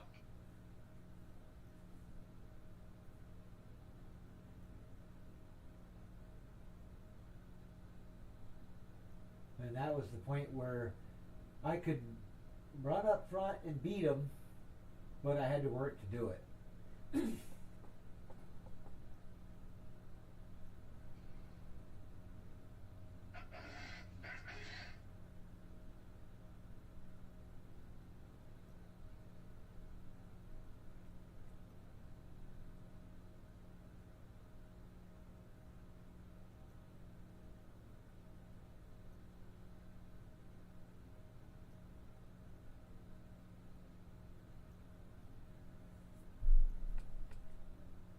Alright, so now go ahead and record all your information into your spreadsheet.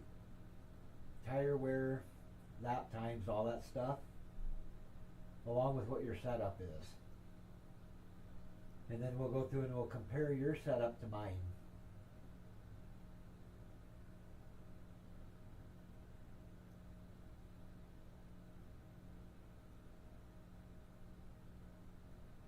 And find out exactly where you're at.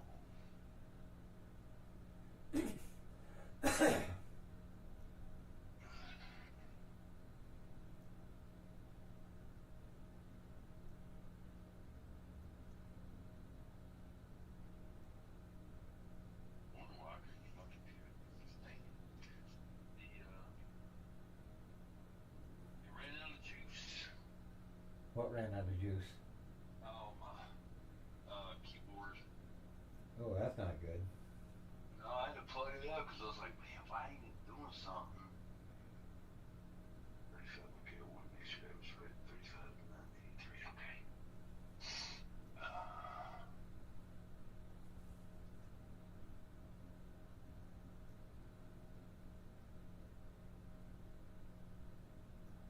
So do I get all the tire temperatures, and I mean, or what specific things do I need to get off of this, off the tires?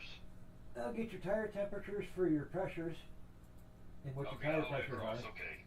So basically go through every tab in the spreadsheet and record all the information it's asking for. Okay. With the exception of aero.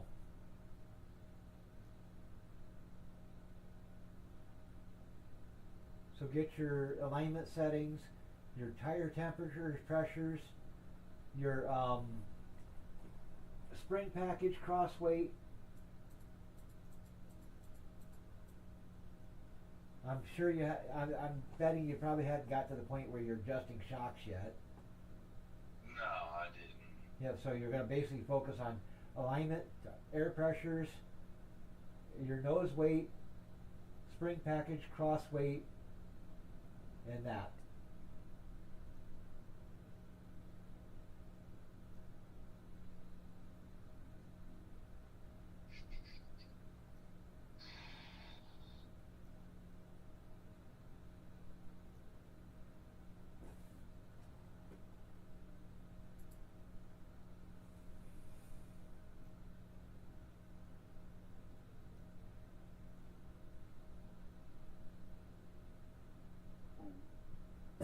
Yeah.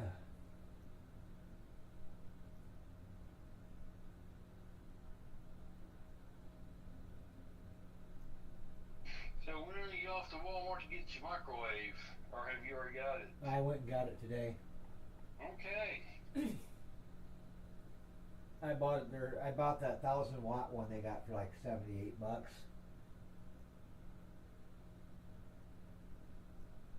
And the fucker works a hell of a lot better than my old one did. My old one took forever to heat fucking water to a boil. This fucking new one, look, it's hot right now. Oh.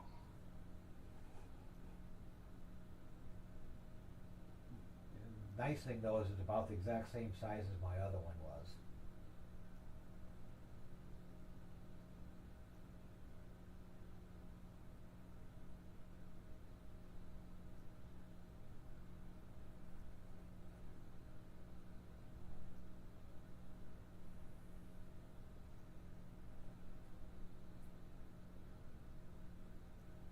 And let me know when you get all of your information recorded. Oh, fuck. What? Oh. Yeah. I wasted that damn stupid shit. Holy shit. What'd you do? I ran the fucking damn auto club setup. Yep, that'll do it. Yeah, okay. I know it's getting late now. Holy crap. Yeah, I looked up there and it's them auto club. It's like, no, it's the wrong freaking damn package. Yeah, as I was looking at your right rear spring, I was like, that ain't right. Yeah, you know what caught me is a 35 and 800. I said, damn, this is not what I had. Yep. Shit.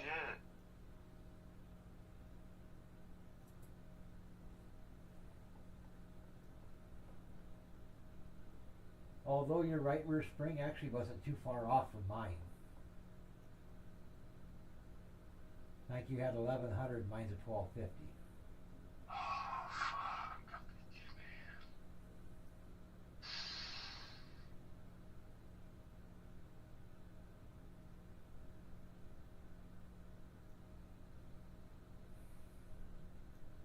Yeah, you definitely need to rebuild your setup folders. No, I know it. And I swear I think I just fucked up.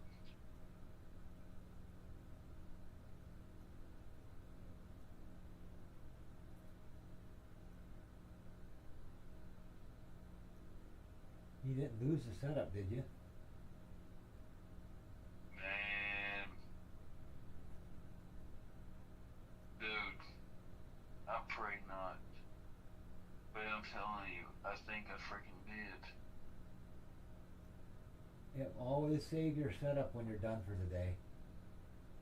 Or when you're done with it. Holy shit. I mean,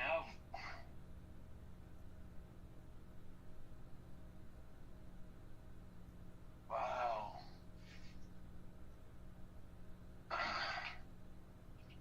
God damn. Well, I did see a Kansas setup. Go up there. You do have a Kansas setup in there that you might be able to use. Where's the Kansas at? I seen it. I seen it. It scrolled up a little bit. It'll probably be in alphabetical order.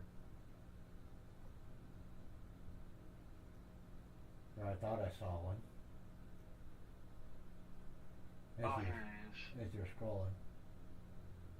Let me see something.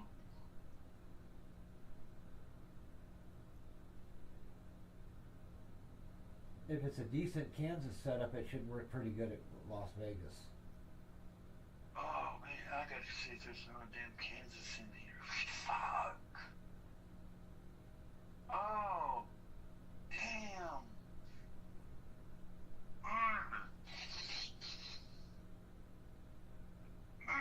All right, what's he got there? Hold on. I got out of it real quick. I'm gonna go back here and look. Oh. Yeah, I think I might call it a night on this and then come back tomorrow and look at it. Shit. Yeah, from what I can see, the spring package looks pretty close. Oh. That one you just loaded would be a good one to start with. Yeah, I mean, oh man, I mean, I had all this Did you record the information in your spreadsheet for like your springs and stuff? I did. Then you can rebuild the setup just using that information. Yeah, thank God for that. Holy crap, yeah. That's why you keep the spreadsheet and you record everything, so if you do screw it up, you can at least try to get it back. Wait a minute, is that the one? I think it's the one. That's a Kansas right there. There's gotta be another. Yeah, you're right. You know what? That's the only thing that saved my ass right there is because of where I put all the stuff in that spreadsheet. All right, so I'll tell you what. Since we're here for the moment, let's go ahead and get your spreadsheet or your setup folder built so that you can not lose nothing going forward. All right. I just cannot believe when you said jump out and I did it and I did not save it and it's like, damn, I was not thinking. All right, so what we're going to do here is I'm going to help you build your setup folder so that you can have something to save your setups to so you don't lose them, all right? Alright. All right, so what I'm going to have you do is go ahead and go to your Windows Explorer and open up your truck setup folder, which would be your iRacing Setups Truck Silverado 2019 in your documents. Okay, hold on 1 second. Okay.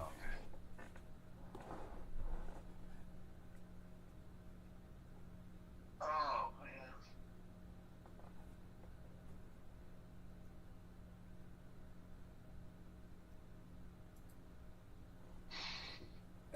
Yeah. Big burp.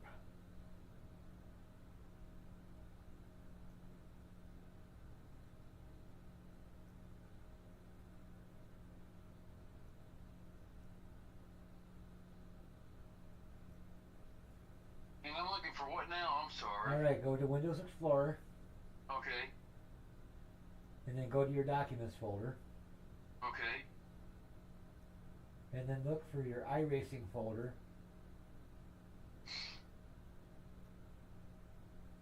Okay. And then in your iRacing folder, you're going to look for your Setups folder.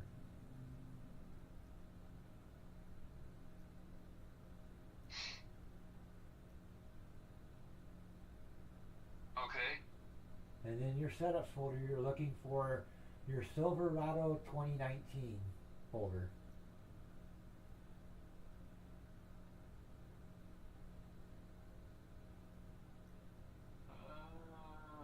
Okay. Truck Silverado 2019. Okay. And I'll wait for your stuff to catch up. Okay.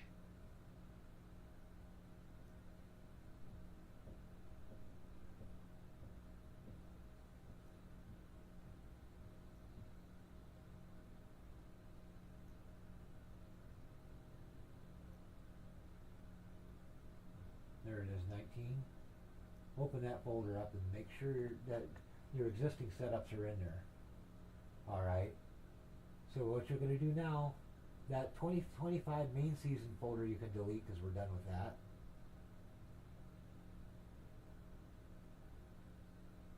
Okay.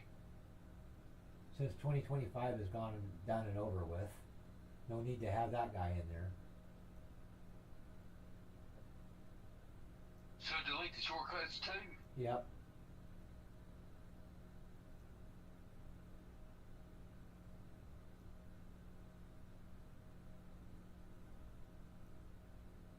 Okay. And any old setups that you don't use anymore, get rid of them.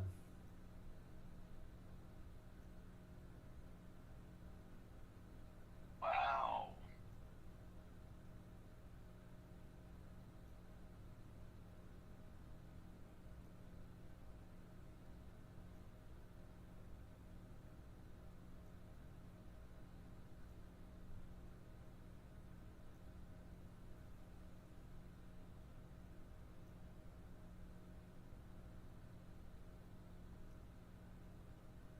Hmm.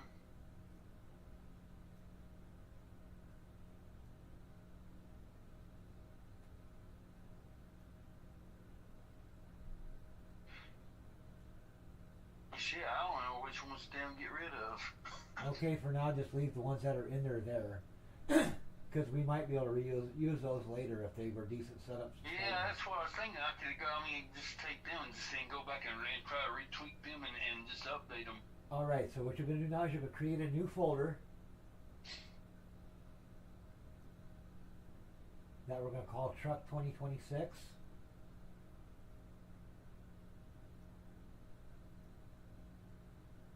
the hell does that do with that damn folder?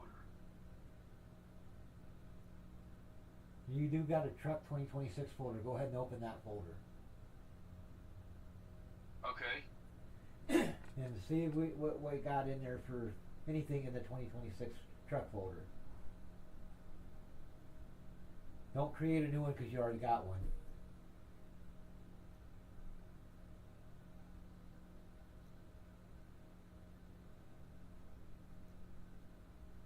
Alright, so go ahead and delete that folder you just created because you don't need it. Shit. Where is that folder at? Go back up one Oh, level. no, the new folder. Delete that one, Yep, right? delete that one because it's an empty folder. There's nothing in there. Okay. And then once you get rid of it, go back to your. Right now you're in the Truck 2026 folder. Okay.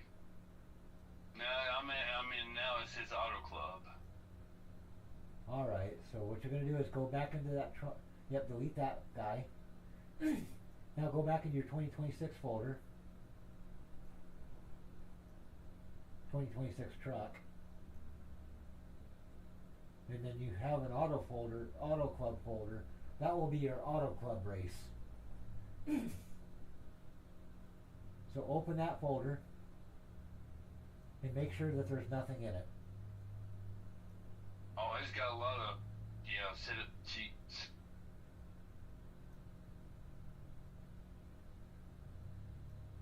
So what we got to do now is we got to clean that folder out.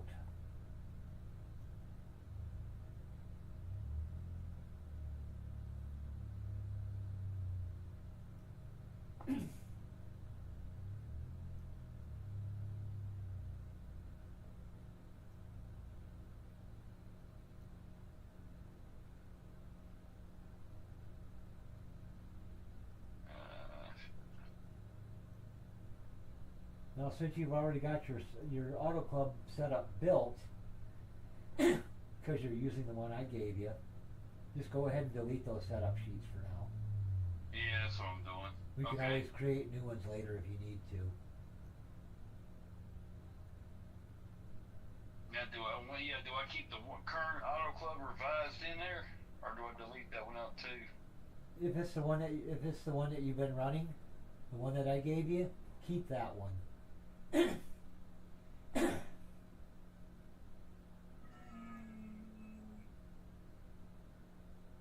this is like from 12/11/2025.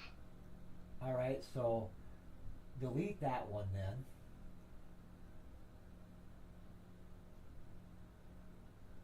Okay. And then you're going to go back into your setups folder and look for your current auto club file.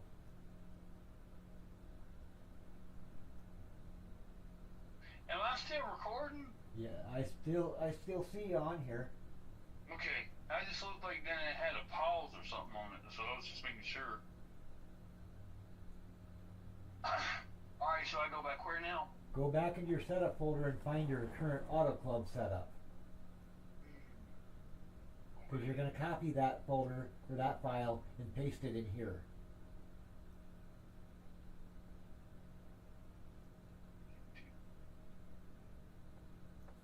And it should be in your Truck Silver 19 2019 folder. And then a 1. And.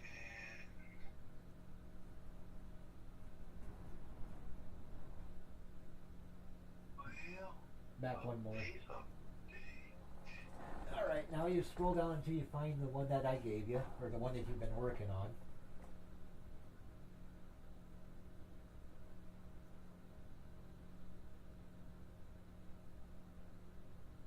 2014, 526, 27. That right there is not a 1. 24 is a 10. And I have no idea what that is. I've not even been up that damn early, so it's got to be that right there. The date, Okay, so what do I do with this one right here? right click and copy it. Copy. Okay. And then once you get it copied, go back into your 2026 folder, back to your Auto Club folder, and then paste that setup into the Auto Club folder.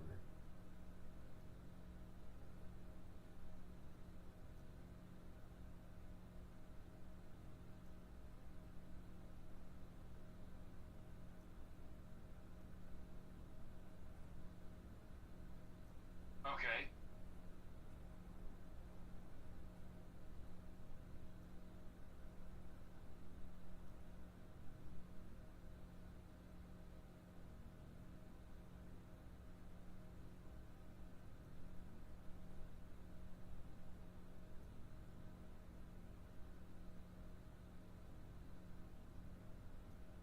There you go. Now you got that in there. Now go back up to your 2026 folder. So go back out to your 2026 folder, because now you got to create your next race folder for Vegas. Okay. And I've done all this work for you, so you really lucked out here, because now what I'm going to do is you got O3 Auto Club. You're going to create a new folder and call it O5 Las Vegas. Create. But you got to put that in the 2026 truck folder. Okay.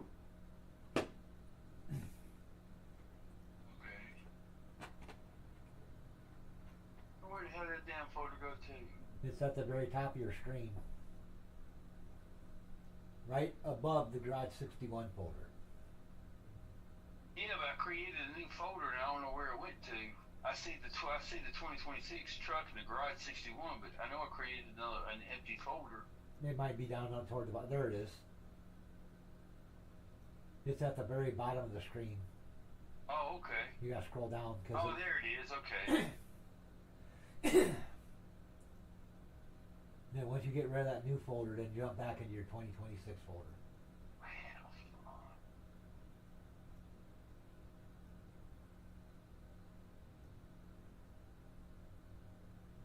So do I copy that folder? Nope. Just go right into the 2026 folder, because you're going to create a new folder inside the 2026 folder. Oh, okay. Okay, so Core Auto Club is created another one right there. Yep, next, right below it or above it or whatever. Okay, got you. Okay. Okay, got it.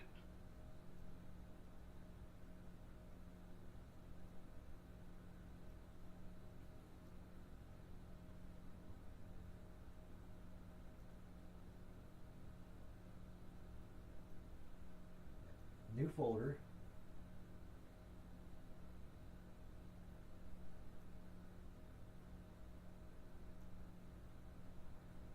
And this one you can call Las Vegas.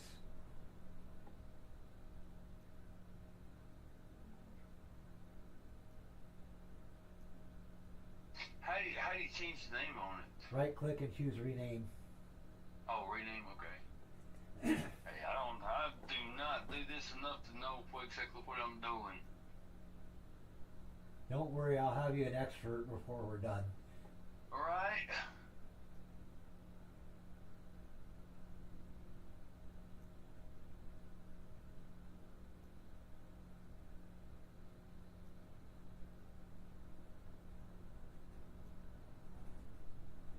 Okay.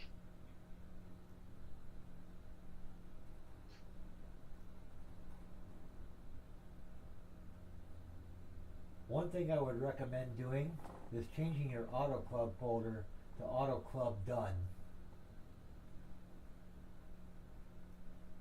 Oh, yeah. That way you know that setup is in there and ready to go. Okay. Done. Yep, so I go ahead and change your Auto Club folder, just rename that one to Auto Club /done or -done, like mine is.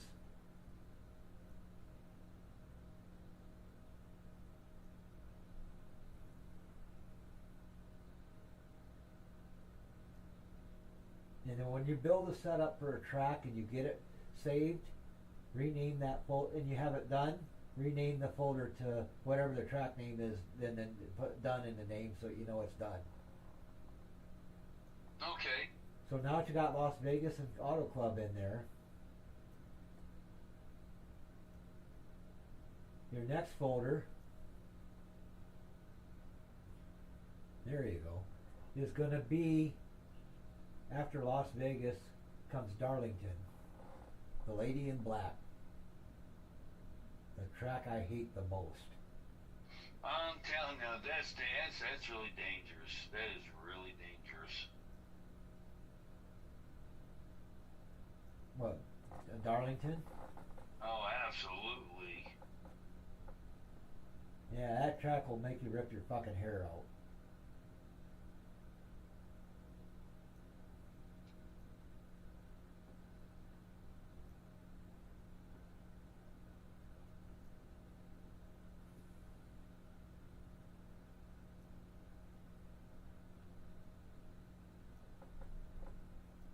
Okay.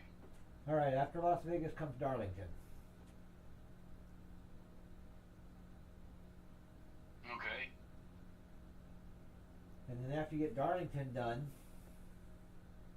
create another folder and we'll do one for Talladega.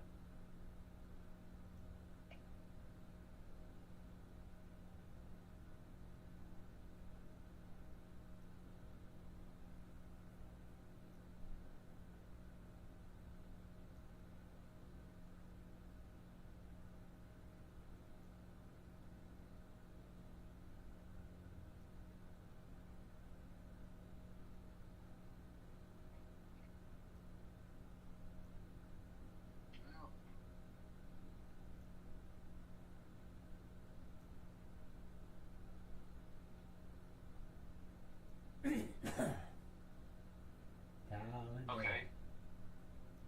And then after Talladega comes Rockingham.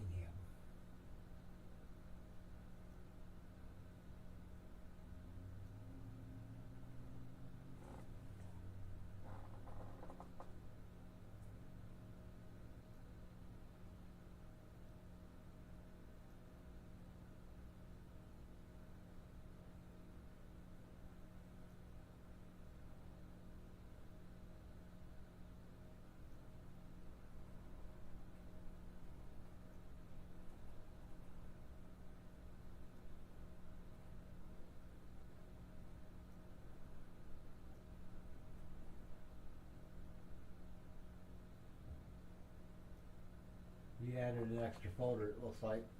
Yeah.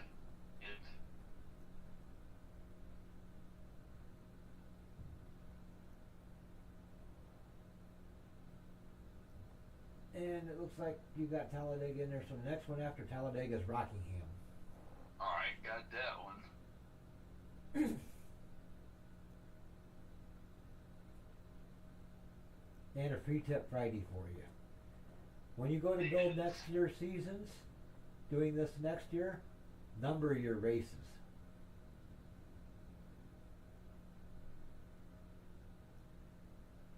So that you know which Daytona is which. Oh, yeah. For this season, you don't really got to worry about so much because there ain't too many duplicate races, but going forward, you'll need to eventually do that. Now, after Talladega, or after Rockingham, comes Bristol.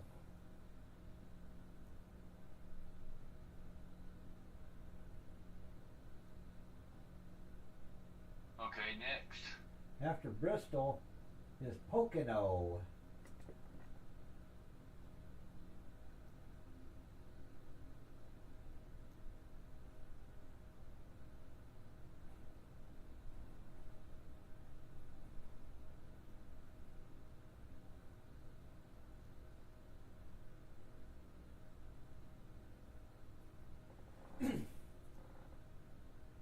And I remember seeing a video on YouTube saying that the hotels around Bristol, or not Bristol, but Pocono, have heart-shaped bathtubs.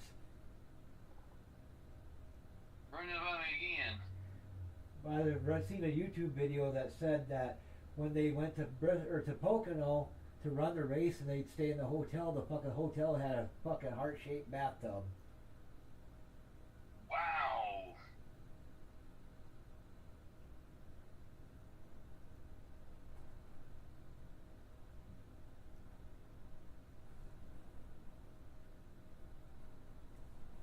The Tricky Triangle. I did not know that. Yeah, I was watching a video where they were doing an interview with Tim Brewer, and he was talking. No, it wasn't Tim Brewer. It was Darrell Waltrip, and he was talking about it.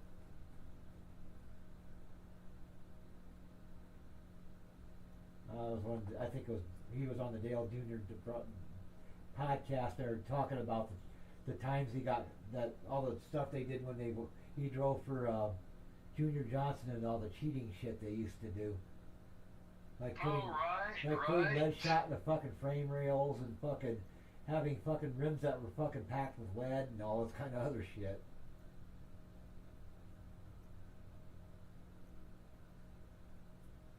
Okay, after Pocono is Texas.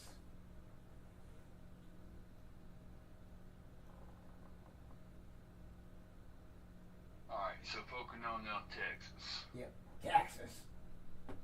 Home of like Buford Texas. T. Justice. you know what? I've delivered right across from Texas Speedway. Sure enough. Yeah, that's right there in Dallas Fort Worth. Yeah, man, I'm telling you, it's a badass track. It's a sister track to Charlotte.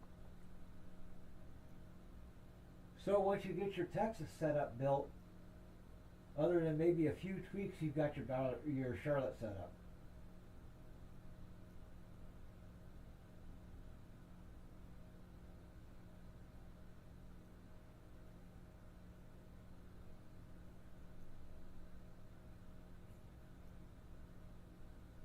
Okay. All right, after Texas, I don't know if you plan to run any road courses. If you do, Watkins. No.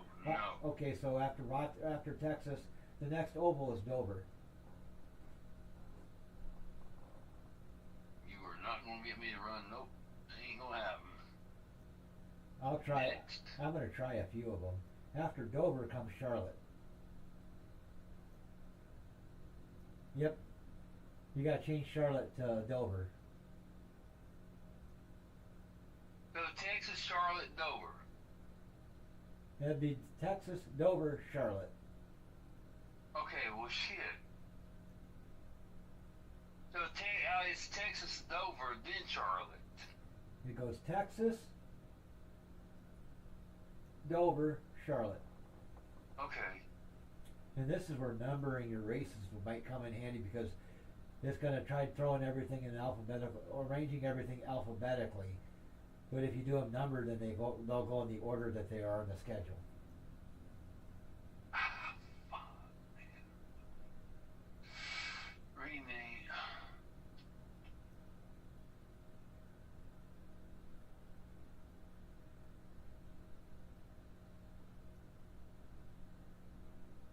Okay, hold this. Okay.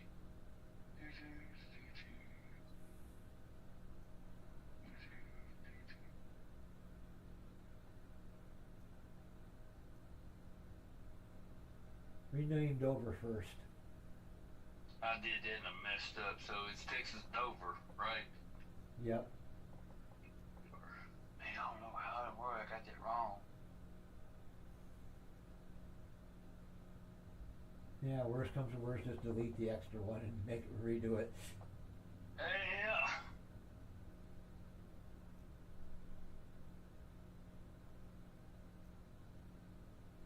Alright, Texas, Dover, Charlotte, and what's the next one? So, after Dover, since mine's going a little out of order because I got road courses in mind, I gotta fucking find out where the hell we're at here. You're working on putting Charlotte in right now.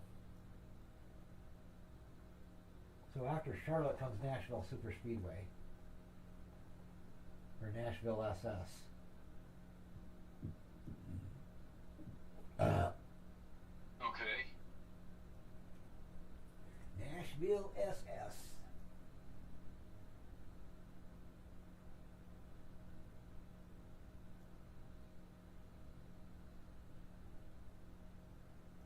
And for the love of God, I can't remember what the hell city that fucking track is in. It's not actually in Nashville, it's in some other city.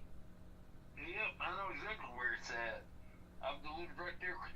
Actually, there's they got all kinds of plants down there right there at the Speedway. Sure enough, it's off of 840. I've never actually been there before. That's one of the few tracks I've never been to. I've only been. No, I would go to it, but the problem is with me going to it, is it's so freaking late at night. Now, I mean, I just ain't got time to go down there and then come back and go back to work the next day. So. Yeah. The only tracks I've been to is Atlanta and Bristol. If I'm still not working by the time they go to Nashville, I might go. Yep. All right. So after Nashville comes Michigan.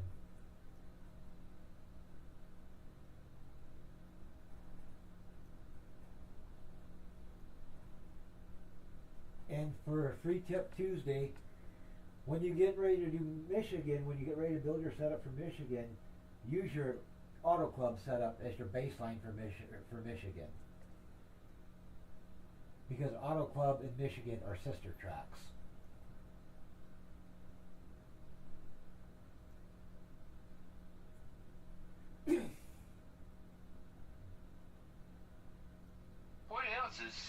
sister tracks.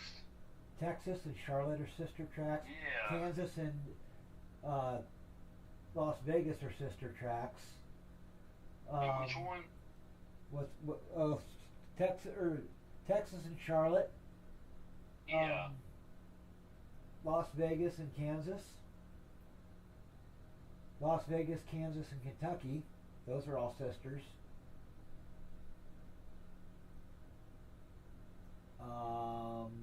Loudon and Milwaukee Mile are sisters. And although they're not exactly the same layout, the same setup will work between Indianapolis and Pocono. Wait a minute, Loudon and what now? Loudon and Milwaukee Mile.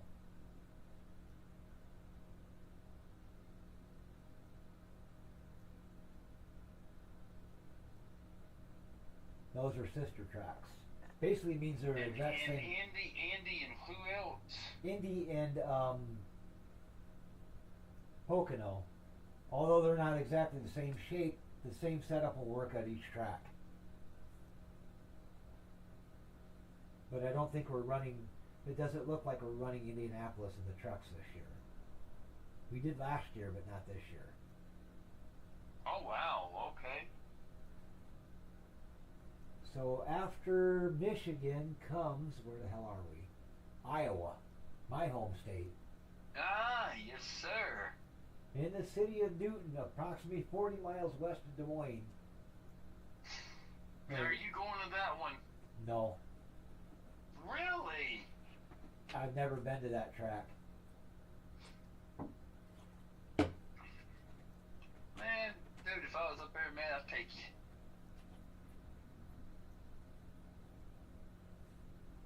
I've driven by it on the interstate, I don't know how many damn times, but I've never actually gone to a race there. And I actually used to live in Des Moines at one time. Alright, so after Iowa comes Homestead, Miami is the next speedway.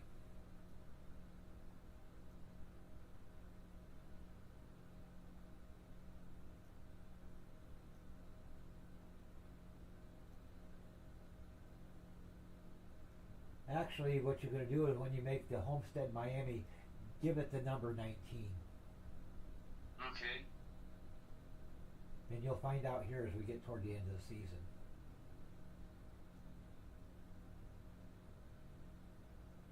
Okay. And then after 19 Homestead, Miami will come 20 Daytona.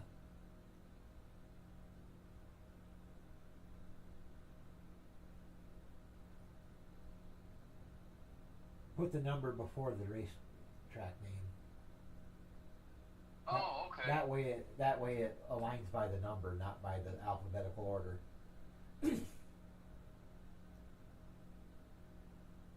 So do it 19 Homestead.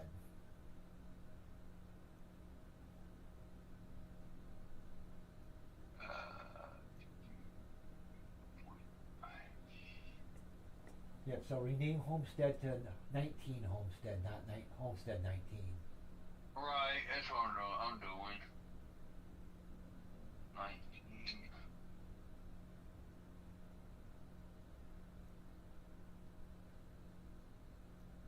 Okay.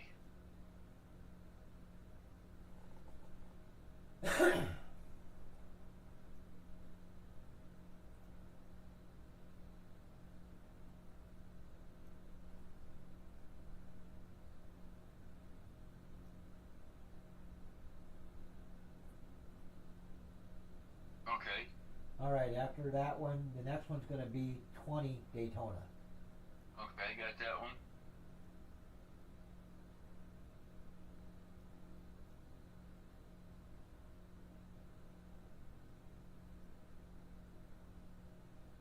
And then after Daytona will be 21 Lime Rock Park. Oh wait a minute, that's a road course, never mind. You'll want 23 North Wilkesboro.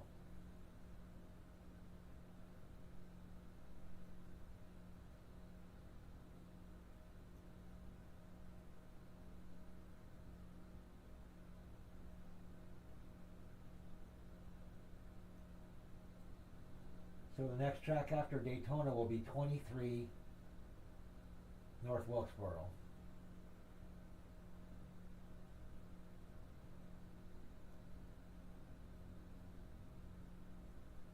Okay. And then after North Wilkesboro will come 24 Lucas Oil IRP.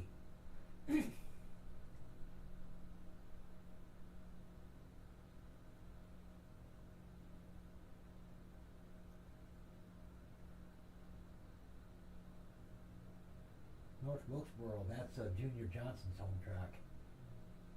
Or was Yeah. before he died.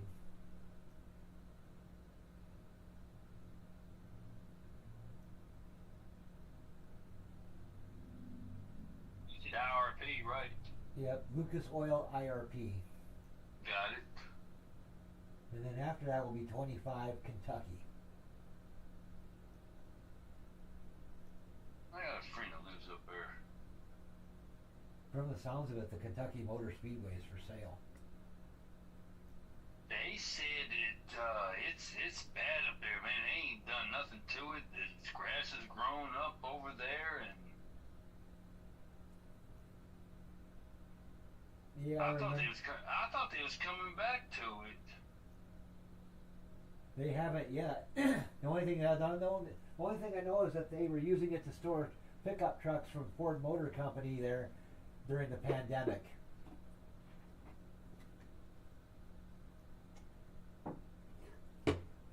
Wow. Because they couldn't sell them because they were missing some part Oh. that they couldn't get, so they had to store them there until the part came in, and then they had to take them back to the factory to finish putting them together.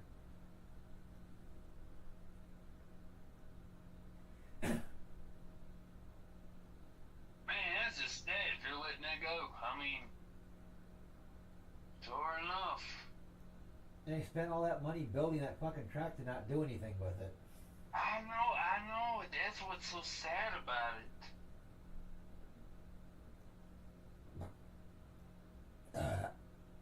What's that for Kentucky?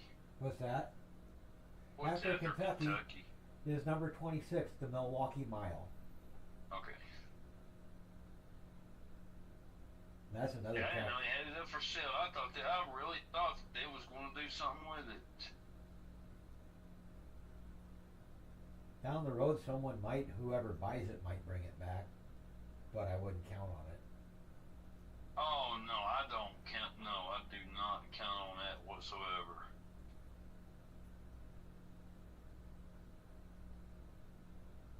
Because it's too close to Chicago and it's too close to Charlotte.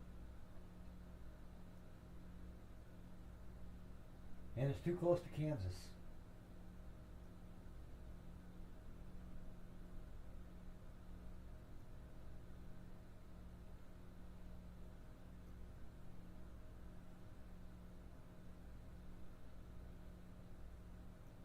And I don't know how to spell Milwaukee either, do I? I got it. I gotta go back and fix mine because I got spelled wrong.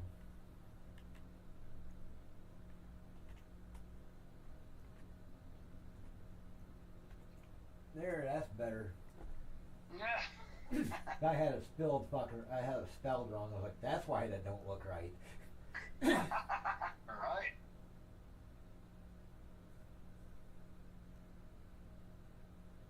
And after Milwaukee Mile will be 27 Richmond.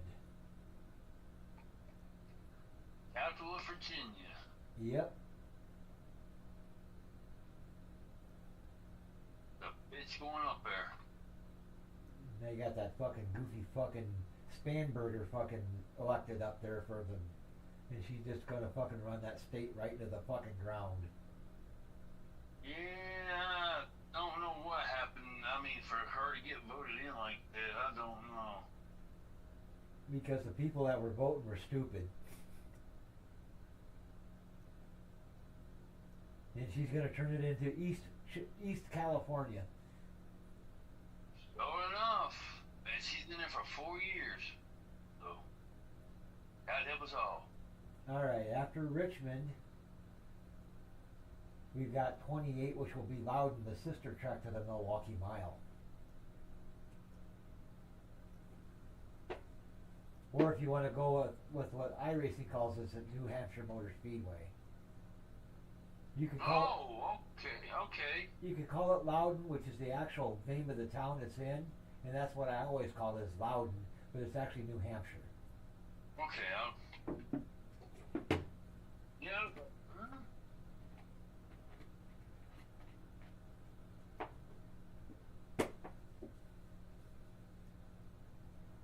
But it might be easier for you to name it New Hampshire since that's where it'll be listed in I'm as gonna, iRacing. yeah.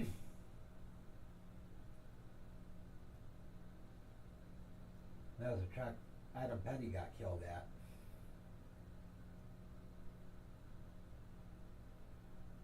And that's why that track is now a restrictor plate track, even though it's only 1 mile.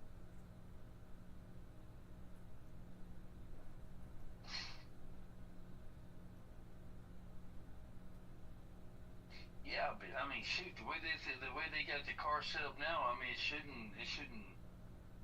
It's way safer now than what it was back then. Yeah, it was right before Dale Earnhardt got killed. Right? But the reason he fucking hit the wall and got killed was because his throttle hung wide open. And he basically hit the wall fucking with the throttle open all the way to the floor. Okay, after Loudon comes 29, the second race at Darlington. The Labor Day race. Now you're seeing why I'm having you number the races. Oh yeah, because it's gonna start going in the. You're starting to get the duplicates coming in now. Yeah.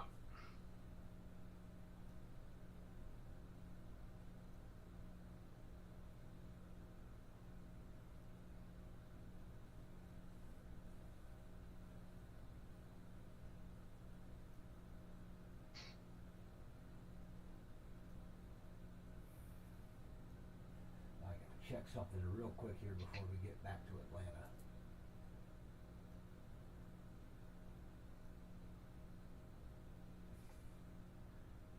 Just to make sure I got it in my stuff here correctly. Right. Alright, officials, trucks.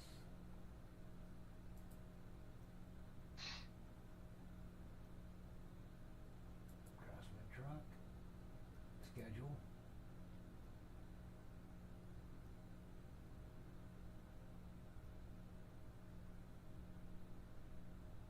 Alright, I do got it in there right.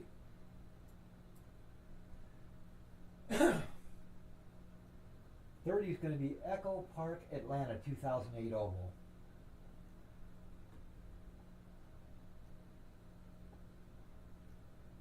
This will be a sister track to Charlotte, because it's the original Atlanta. It's not the new one.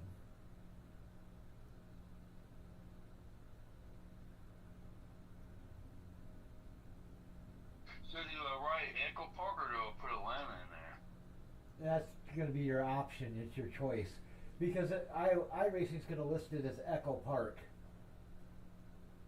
Okay, even though it's under the old one. I mean, even though it's the old one. Okay. Yep. Okay, that's what I was wanting to make sure. I don't, Echo Park, Atlanta, 2008 Oval.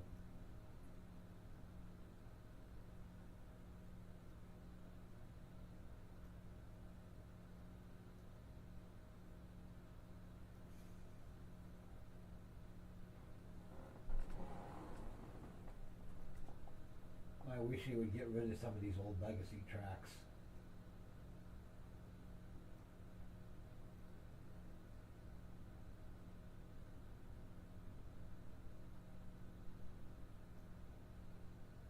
Okay. After Echo Park will come race number 31, the second Bristol race, which I think is the August race. Oh, man. Okay, next. Did you get Bristol? Yeah, 31 Bristol. 32 All right. now. After Bristol is 32 Chicagoland.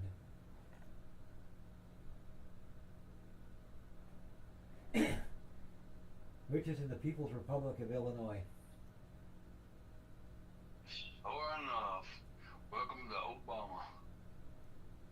The problem with fucking Illinois is that fucking Fred Flintstone's running that fucking state into the ground. Oh yeah. Hell, look at down New York, man. Holy crap. Oh yeah, Kami Mandami. Yeah. That some bitch is a fucking lunatic. Don't lie. All right, after Chicagoland, we'll have number 33, Kansas.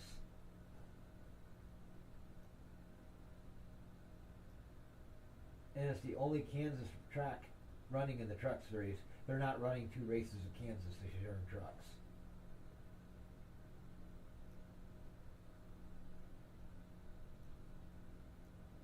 Which is unfortunate because I like running Kansas. Dude, I love Kansas, man. I almost won that. I almost won that damn race. Man, did I almost win that race.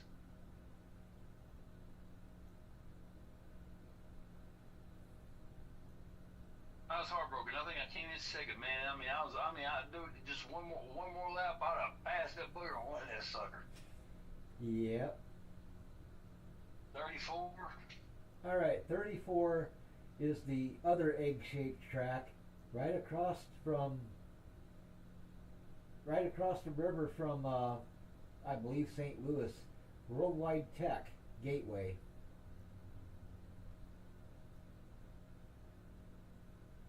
That track is either. Do you put Gateway or Worldwide? I do both. I put Gateway Worldwide. I put Worldwide Tech parentheses Gateway.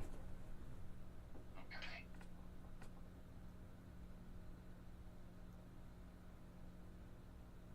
And that track is effectively St. Louis. In the state of misery. Ain't that the truth?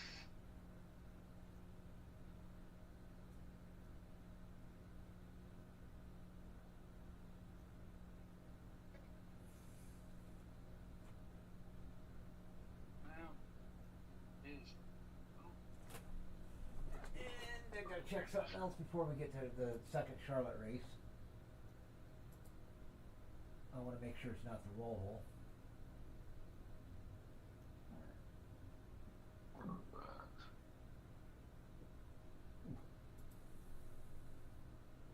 So it's Worldwide Gateway? Worldwide Tech Gateway. Okay. Alright, where the hell's the truck series? There's the truck series. Schedule.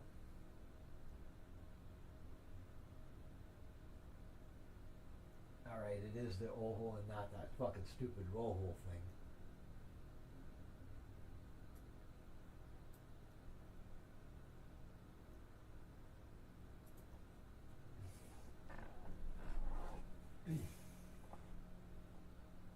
Okay. After Worldwide Tech Gateway, it'll be number 35, Charlotte.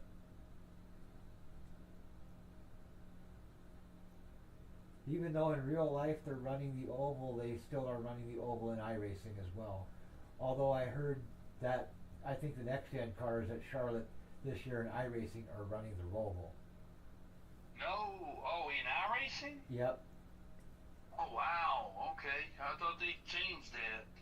In the real world they're running the oval, but they're in iRacing I think they're running the oval, or at least so I thought.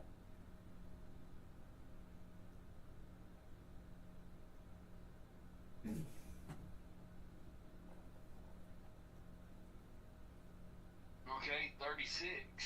We're going to the desert town of Phoenix.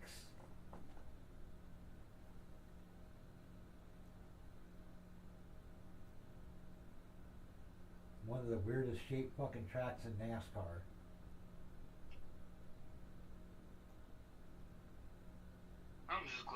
I'm glad they're going to Homestead this year for the end of the race, man, instead of Phoenix. Man. Yep.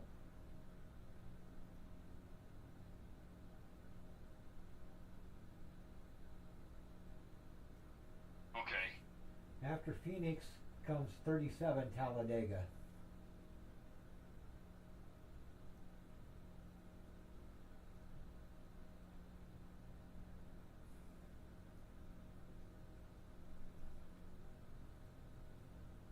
be the October Talladega race.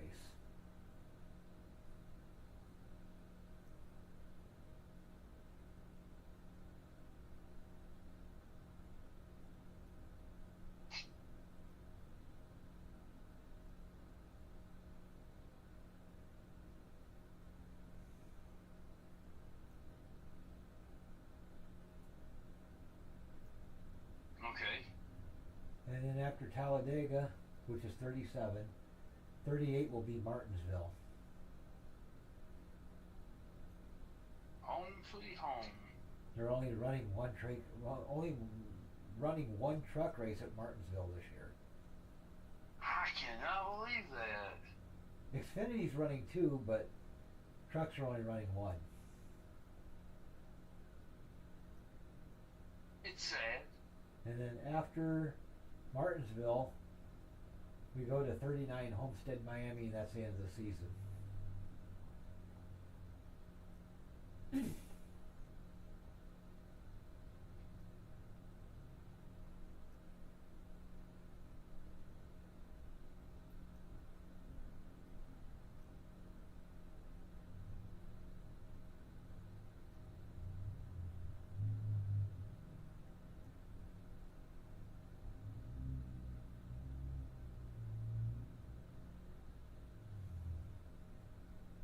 I love Miami.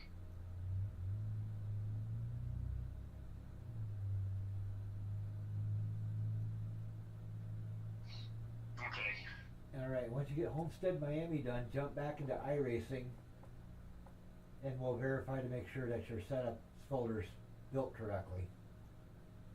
Okay.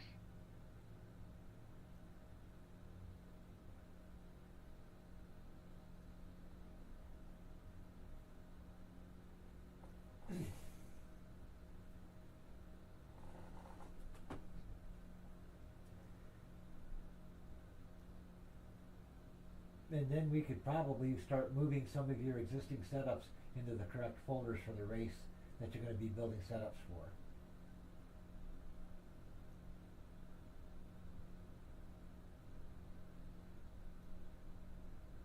So go ahead and jump into your garage. Okay. And then go to your setups folder and make sure that it's showing all of your stuff correctly.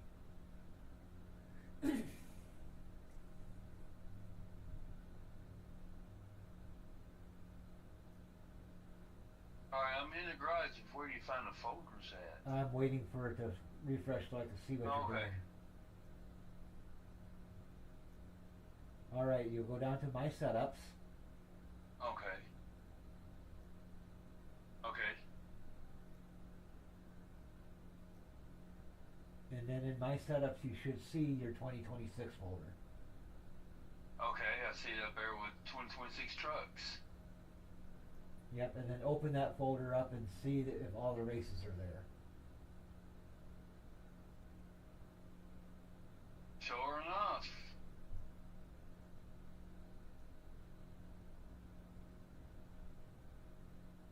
Alright, Wait a if you want to, you can go through and work on trying to clean up the rest of your other folder by going back into your main setup folder and loading up the existing setups you have now and putting them in the correct folder for the race that they belong to. Oh, okay. That way you have setups started in those folders that you can go through and edit later. Since you know you've got all the setups or all the tracks in there, you can just go ahead Now, and the only thing I've got, now see, this, I mean, it goes Homestead, Daytona, North Wilkesboro, Lucas, and all that, but I don't see the two that I'm working on currently. alright, so go back to your main folder. To get there you have to click the little folder with the up arrow on it at the top of the screen.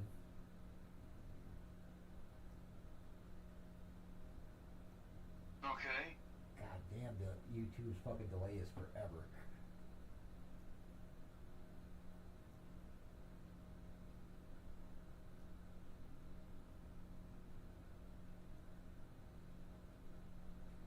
waiting for it to catch back up to get back to your main folder, because right now you're still in your truck folder. You're still in the Silverado or the 2026 truck. Oh, so I need to get out of that. Yeah, you need to go back to your. You got to go. The upper right corner of the screen. Do you see a little folder with an up arrow? Oh yeah. Okay, the right side. Okay. Yep. Click that. And that'll take you back into your truck Silverado folder. The root of Okay, your got setups. it. And then what we're going to do is we're going to go through that list and see what you got for setups. And then, But no, I'm talking about. I mean, I'm working on the Las Vegas, but in that folder, I did not see where I was. Was it?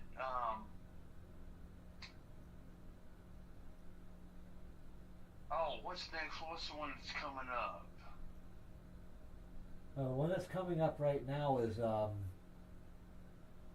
next one coming up next week is the California Auto Club. Yeah, Auto Club and shit.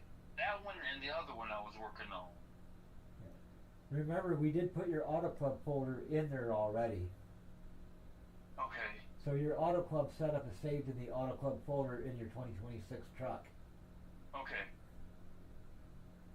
Well, hey, are you? I know it's going to be short notice, but I've got to get up early in the morning and run into town real quick.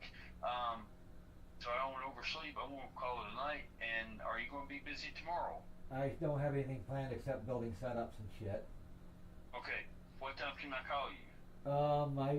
What time you got to go to town tomorrow? 9. What time are you gonna get back? Do you think? Around 9, 10, 11:30. You can call me then if you want. I should be up. Okay. Yep. And then I'll help I you appreciate it. Like I said, I just don't want to oversleep, and I know I've recently had a tendency of doing that, and it's like, no, I can't do that. So. Yeah, it's when you're not working anymore. You just fucking sleep and wake up when you get up. Right. That's true. Yeah, so give me a call when you get back from town tomorrow, and I'll help you finish getting your setup folder set up so that you can actually get somewhere with it instead of trying to figure out where the hell all your setups are. Hey, I appreciate it. This will go a long way to keeping you on the right track. I know it, and again, I am beyond grateful for you, and I really appreciate it. And and if you're going to do Xfinity, we need to do the same thing for Xfinity car too. Okay, I can do that. And that's not hard to do. It's going to be the same basic process. Okay. All right, so we'll holler at you tomorrow then. All right. Hey, have a good night. Talk to you You as then. well. Yep, bye. Bye.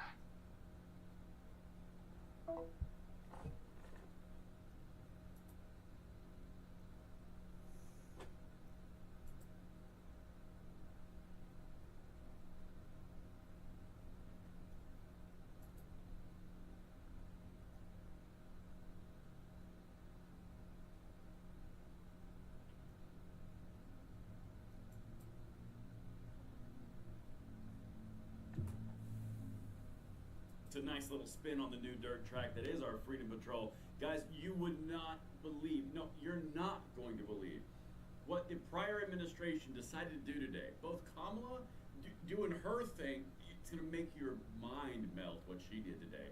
And then Biden says,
in the correct folder.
We can make it on fuel safely.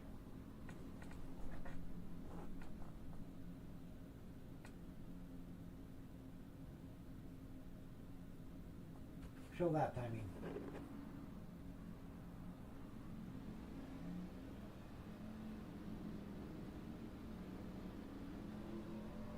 One to go. I could be on the outside this time. Close.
off Amsterdam Show.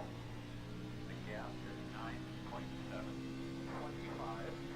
25.401.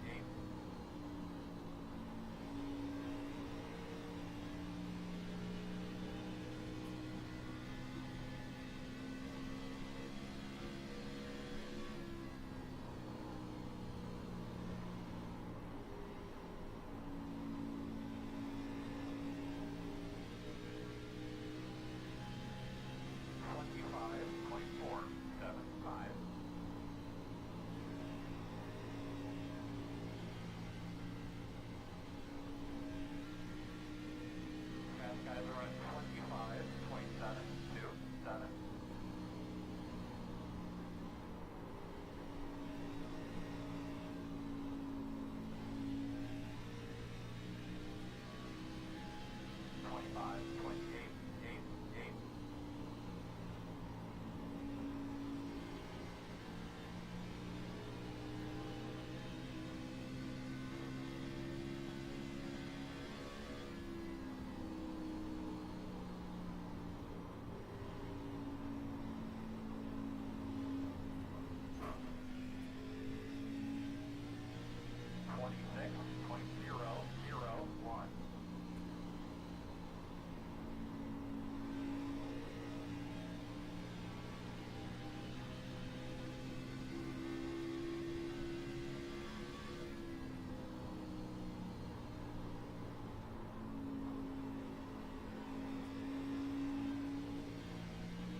Sorry about that, dude. Really nothing we could have done there.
Really don't worry about saving fuel or any of that, buddy. Just race.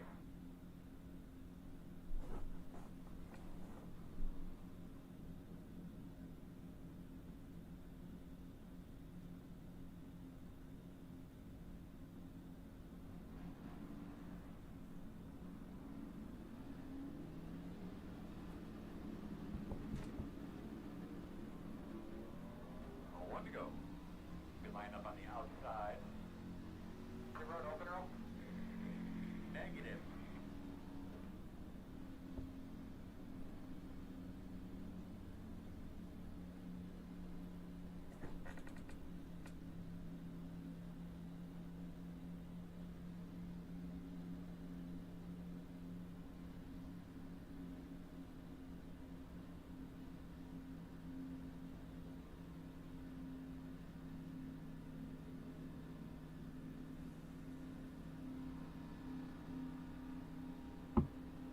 Man, just remember what our goals are for the day.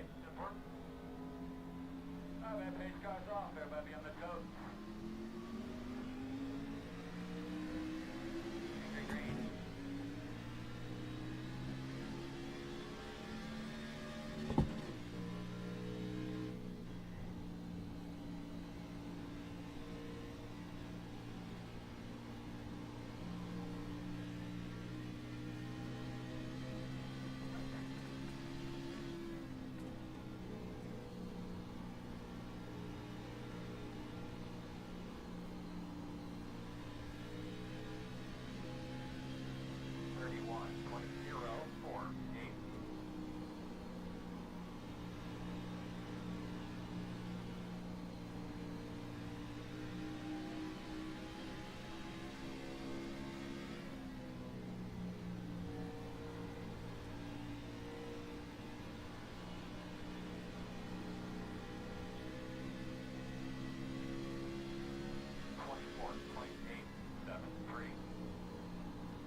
laps. 2 more hard ones there.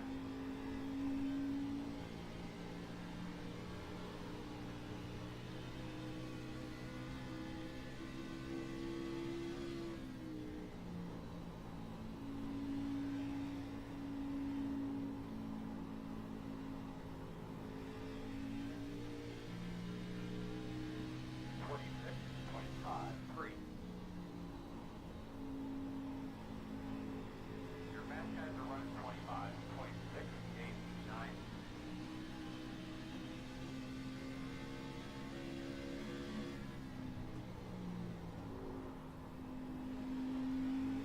Jumping away.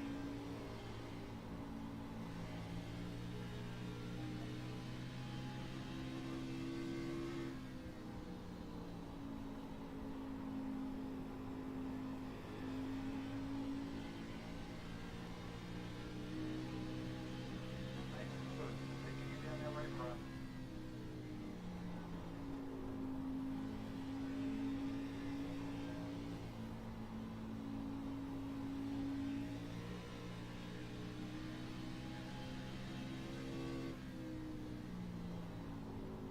Checker flag.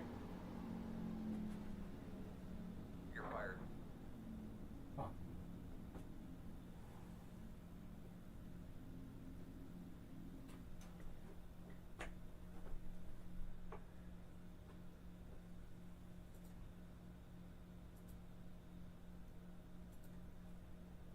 $48.72.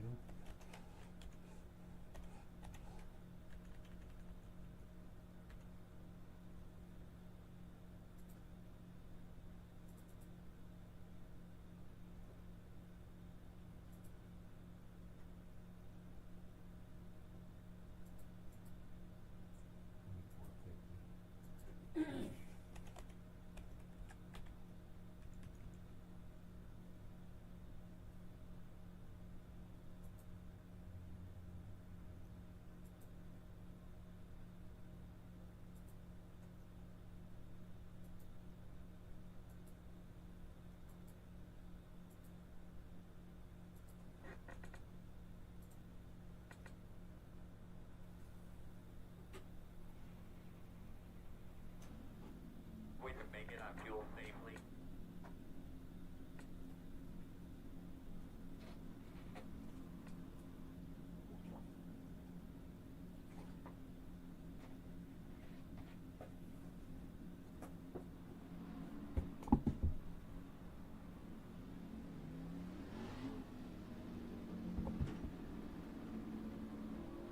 I'm gonna want to go, Boston.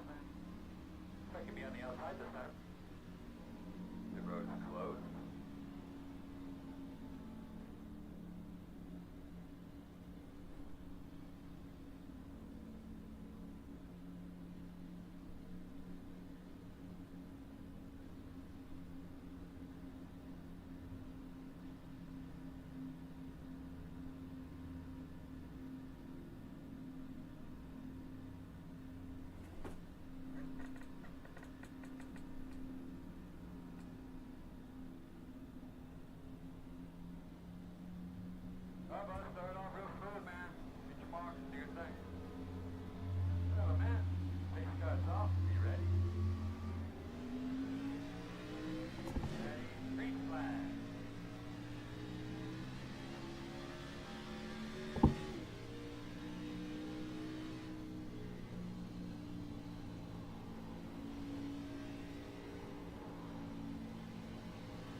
Good job out there. We'll get it better next week.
We can make it, I guess. It's all up to you now, bud.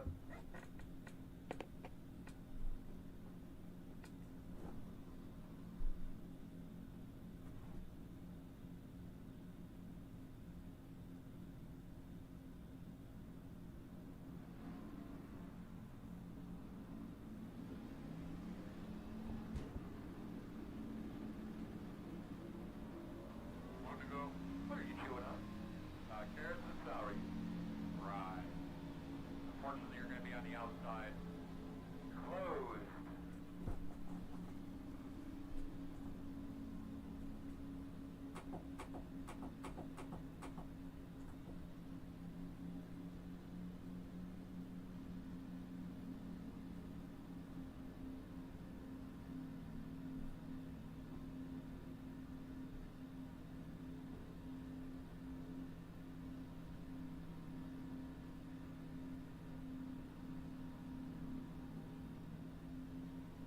Lie back in your seat there, bud.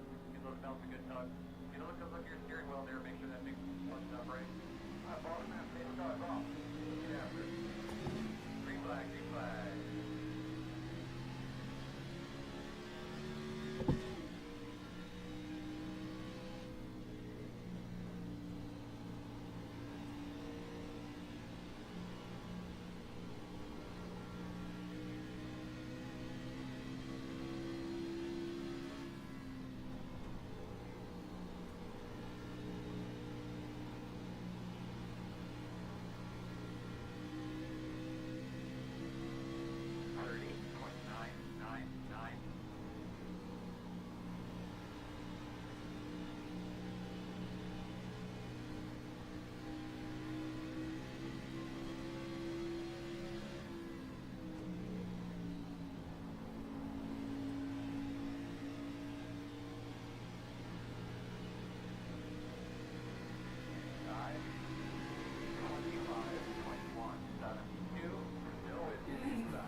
Outside. Looks clear, clear, clear. Inside. Clear. Your pass guys are running 25.837, 25.762.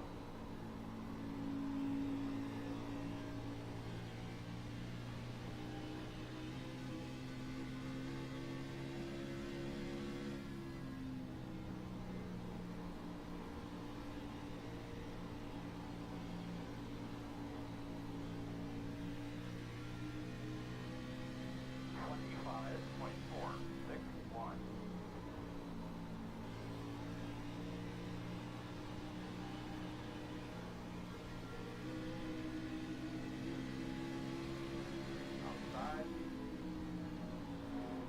Still outside. Still there. Clear, clear. 25.736. Outside. Door core clear.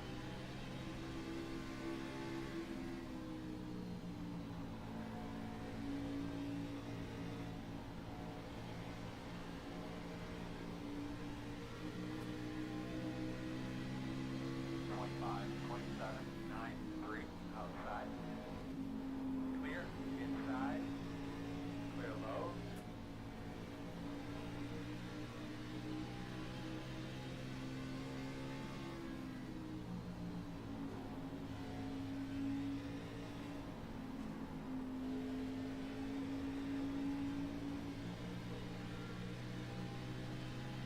Twenty-six point four four eight.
5365.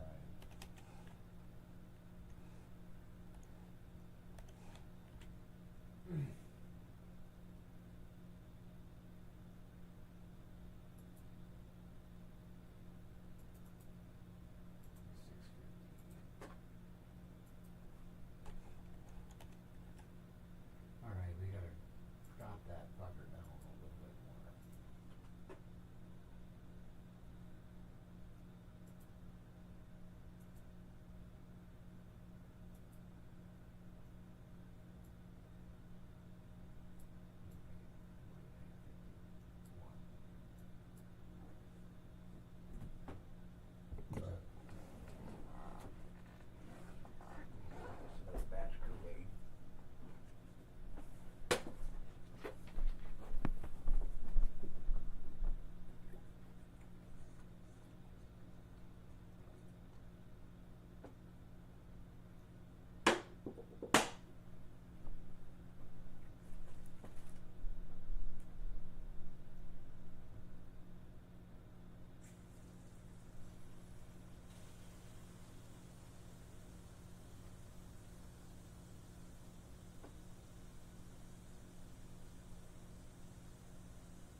What?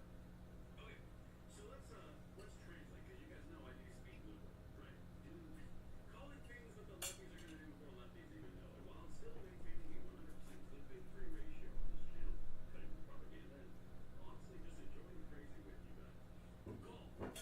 Golf is now just like, hey, look, I can go big screen here. You don't have to worry about the camera shutting off. This is incredible. We're gonna race.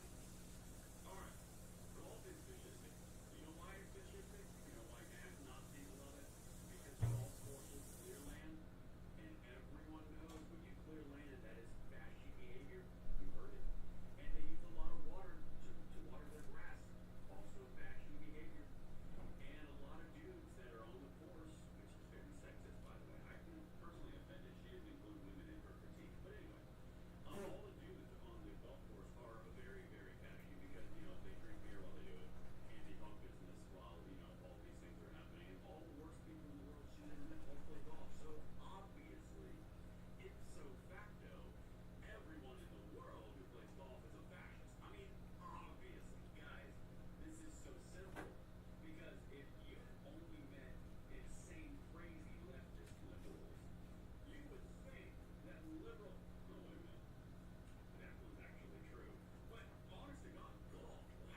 because everyone in their planet, excuse me, in their right mind on the planet knows that everything was horrible when you were president. It wasn't that long ago. It was about 15 months ago.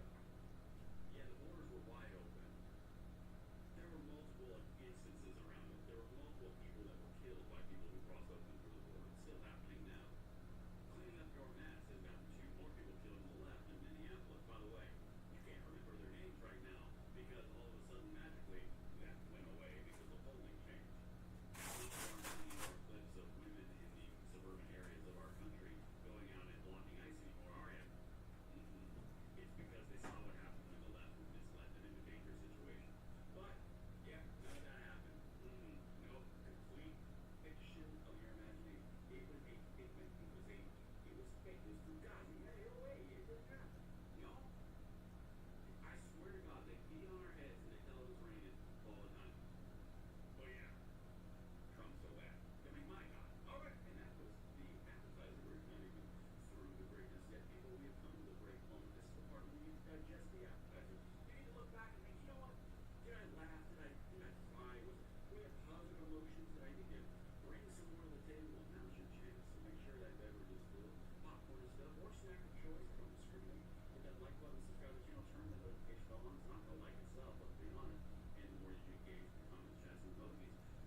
celestial orbits into our vibes in the channel. Excellent, excellent. All right, speaking of wild, here we go.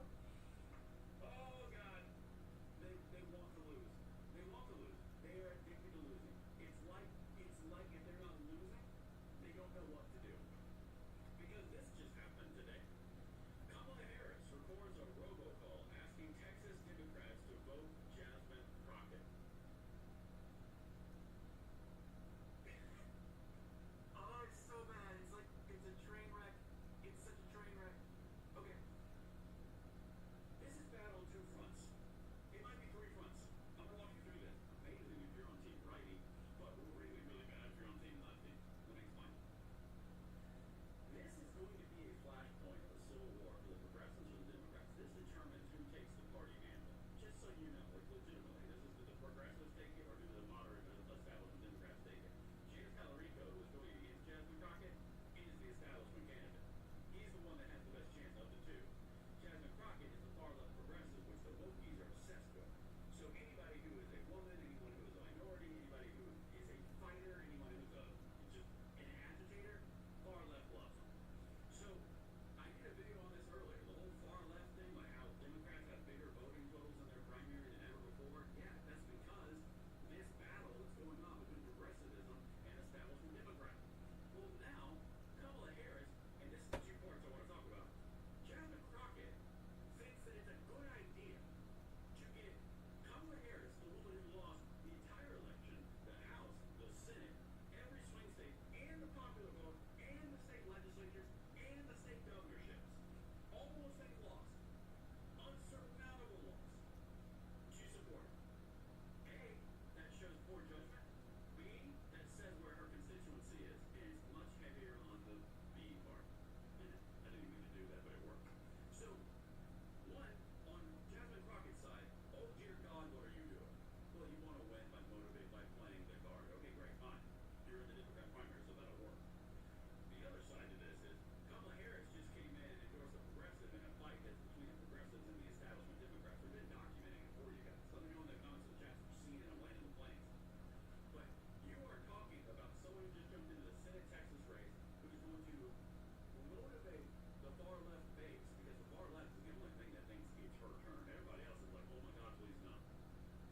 from Munich was one of the most embarrassing videos we may have seen.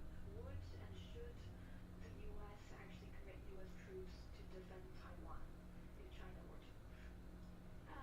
You know, I think that this is such a, I think that this is this is of course a very long-standing policy of the United States. And I think what we are hoping for is that we want to make sure we never get to that point, and we want to make sure that we are moving in all of our economic research and our global positions to avoid any such confrontation and for that question to even arise. What? By the way, just so you know, parallel trip to Munich, side table, sidebar, approach the bench. Approach the bench. So, that little trip to Munich that she did, which was meant to build her foreign credentials and make her an international person and make her internationally experienced and loved by the international community and a presidential contender one day and an amazing sinner. That one trip with that one clip literally sank her. It's that crucial in that matter. That's the point.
Totally been related, but the thing was working out, so whatever it was.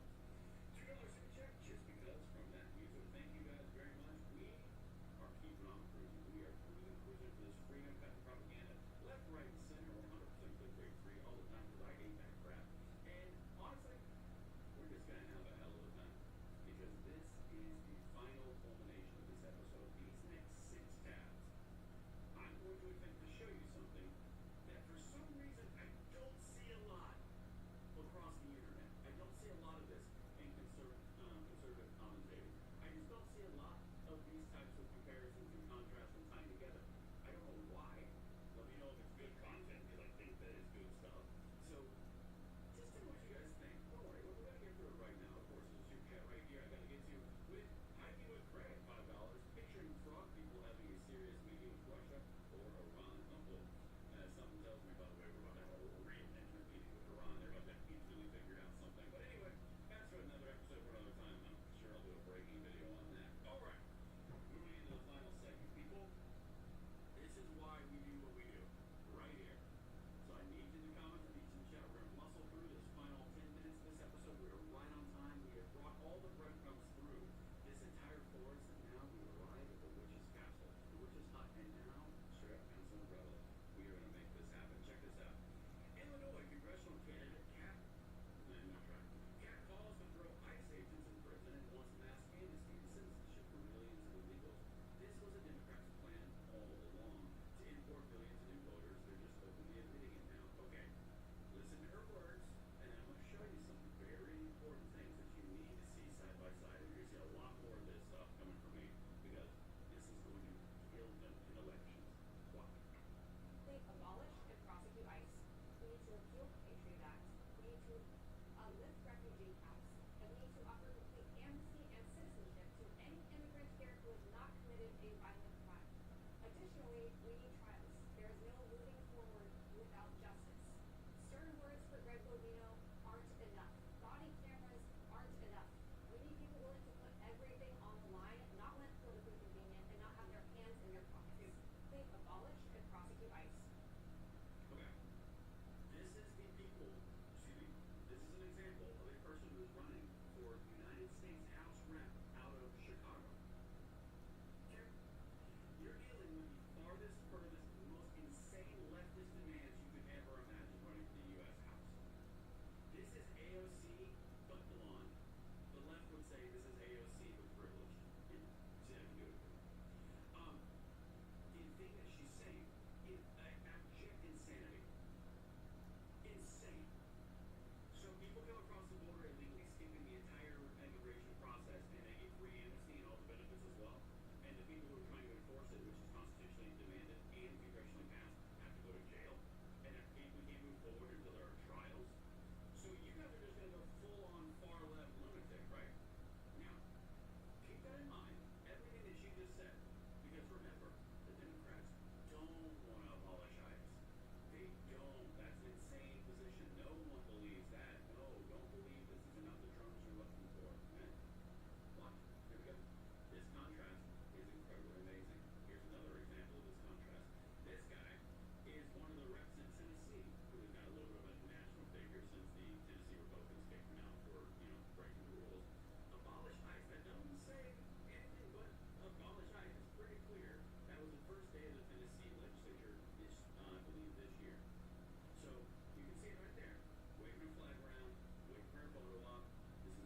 in a worse position than they were at this point during Donald Trump's first term. Take a look here. Trump switched party more on immigration. In 2018, Democrats had an edge of about 6 points. You come over this side of the screen now, look at that. Republicans are the ones who have actually have an edge on immigration. So this whole idea that Democrats are going to be able to take advantage of the immigration group, of the immigration issue, actually doesn't bear itself out in the polling, despite everything that's been going on. In fact, Democrats are in a worse position than they were during Donald Trump's first term. Yeah, maybe. All right. Now comes all the tie-ins. Okay, listen. That's the reason that the establishment Democrats like this are doing that. Because the polling is they are worse than in 2018 on immigration. Immigration is doing things like abolishing ICE and abolishing ICE in criminal trials and Nuremberg trials for the CBP and the Border Patrol and the ICE agents. Then you have over here, wrong one, sorry, where'd it go? This one, you've got Kamala Harris supporting and robocalling the exact same far-left progressive insanity in Jasmine Crockett. All of it is happening. You've got the old Dusty here endorsing Jasmine Crockett and the progressive far-left ideals pushing the Democrat Party to the left. This one, you got the crusty Dusty on the other side who's saying, no, we can't do this crap, we're going to lose even more and more and more.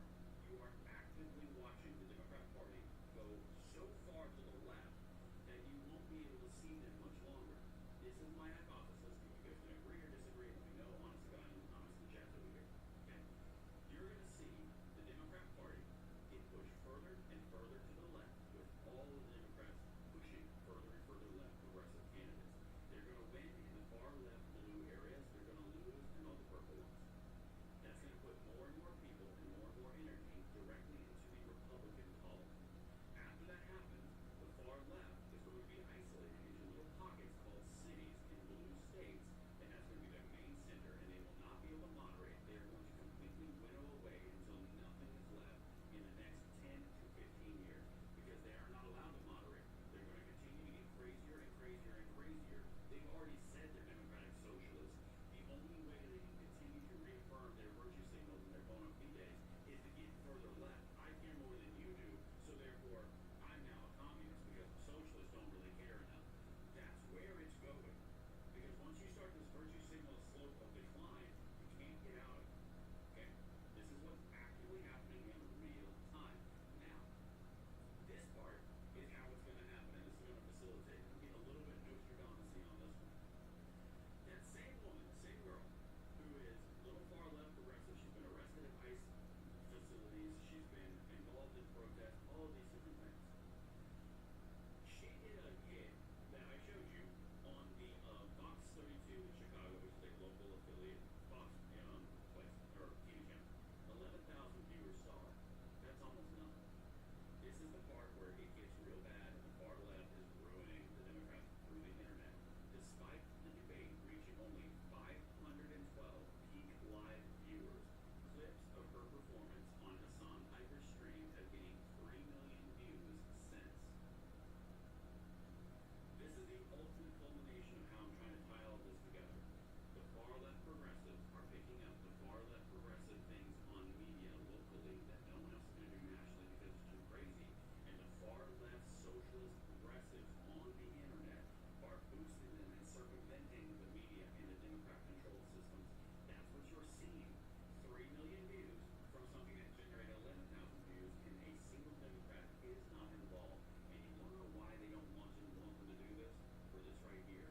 Because he just made the biggest mistake. This is the same guy down the left in the polo. Watch what he just said, and the guy doing his little reaction clip in the bottom left doesn't like it. There's some F-bombs here. It's okay, we'll get through it. Watch this. This is about asking who they're going to vote for if Newsom's the candidate. This is why the Democrats don't want this. For JD Vance or Gavin Newsom. I wouldn't like. What about you, son? I'd probably vote for authority. You would? I just, fuck him, dude. Fuck him. Opposition. Opposition. Political opposition. Not on the team, guys. He is not on the team. He is indifferent to Republicans having power.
Nose up. Do what you can.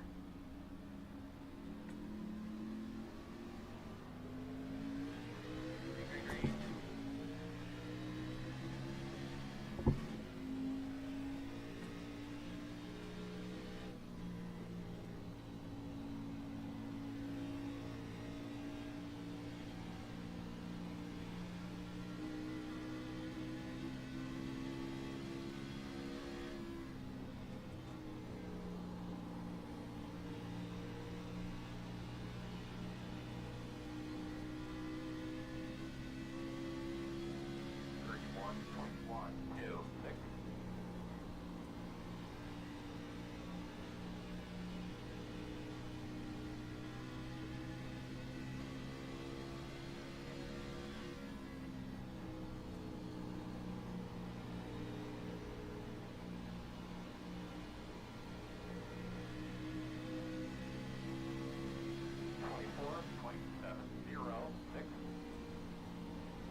Outside. Water outside. Still outside. Clear, clear.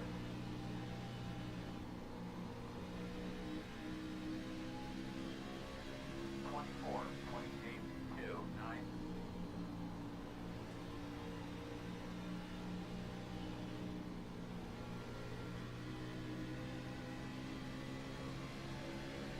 Outside, outside. Still there, door outside. Go out there, man. Clear that of 24, 26, 1, 7. Clear, clear, clear, clear, clear. Work at the bottom. 25, 22, 1. You're clear.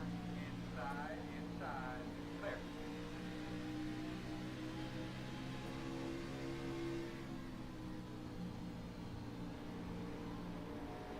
Outside. Clear, clear.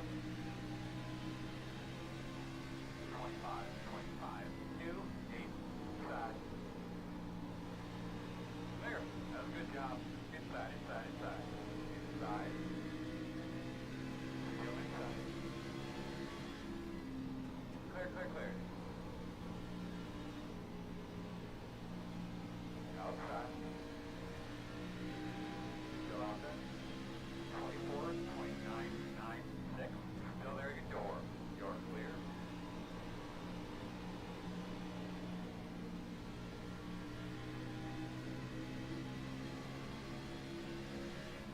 Outside.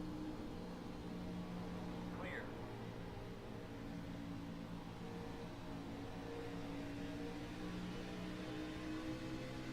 Twenty-five, 0.199.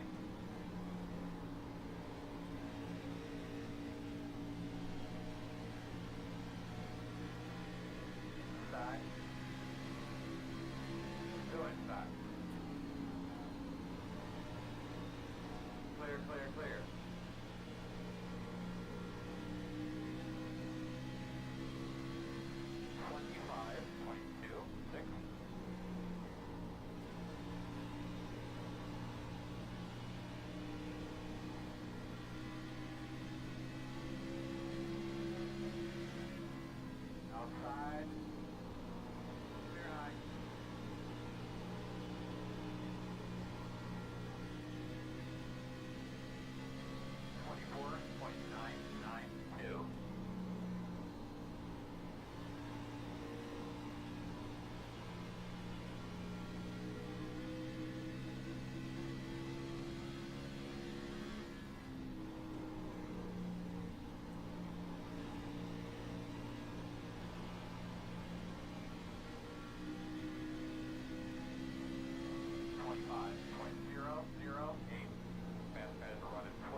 flag. Thank you guys, I appreciate the effort. Sorry.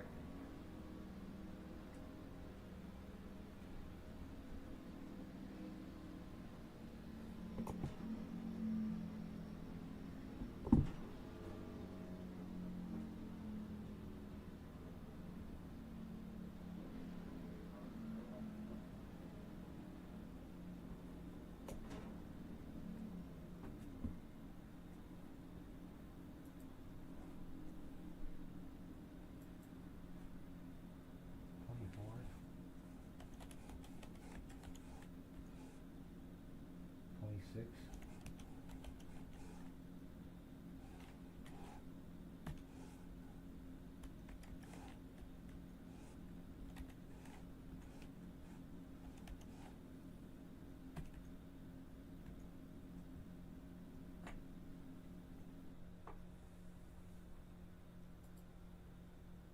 Sixty, 63.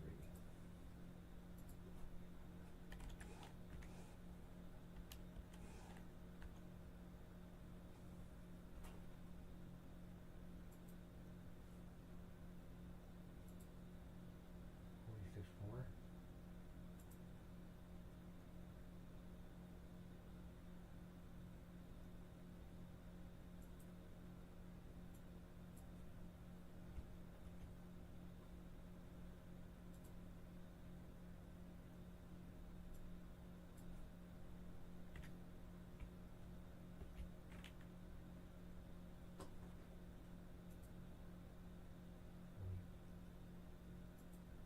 46, 4.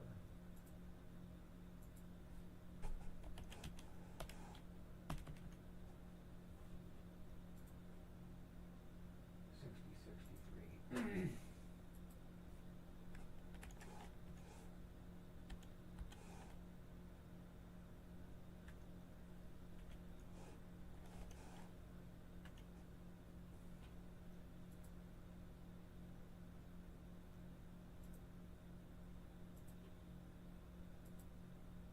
60 or 46. 2. 60,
clear. Inside. Still there. 25.025. Still inside. Stay with him. Clear.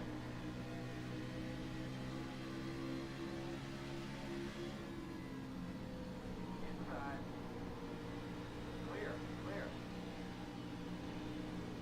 Inside. Sweet side. Side one. Clear low. 25.297. Working outside. Still outside. Clear, clear, clear. Outside. Clear high.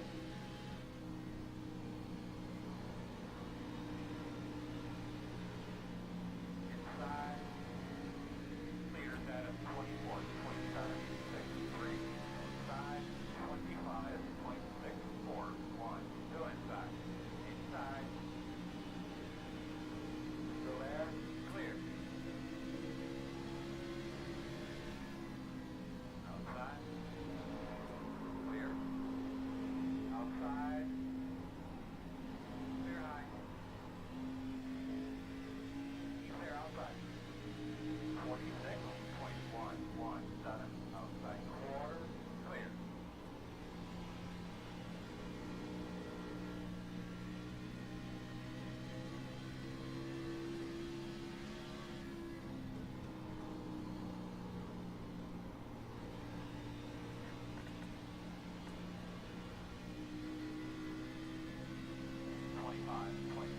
.144.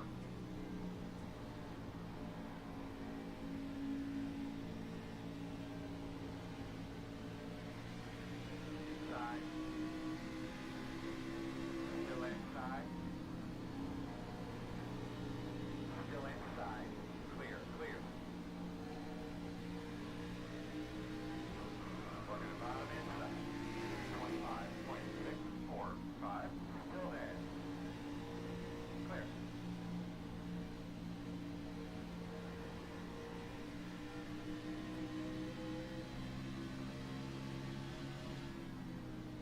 Working bottom inside. There. There.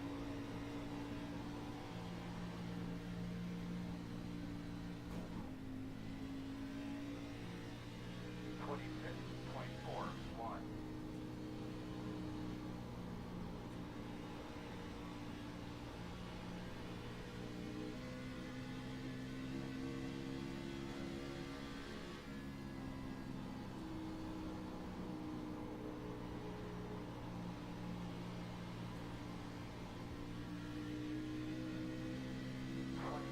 .25.297.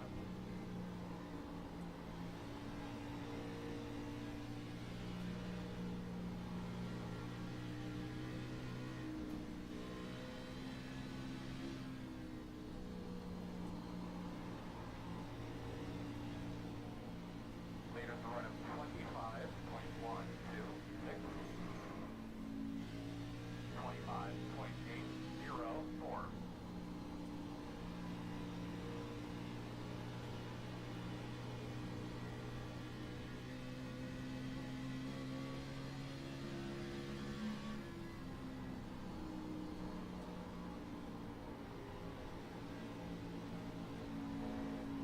Quarter outside. Clear. 25.497.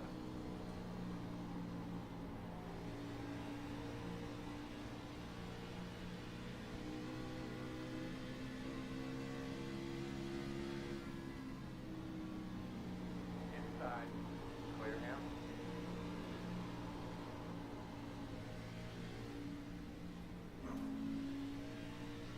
.641.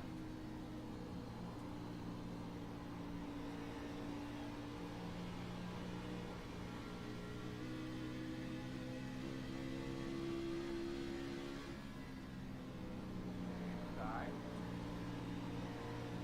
Still inside. Still inside.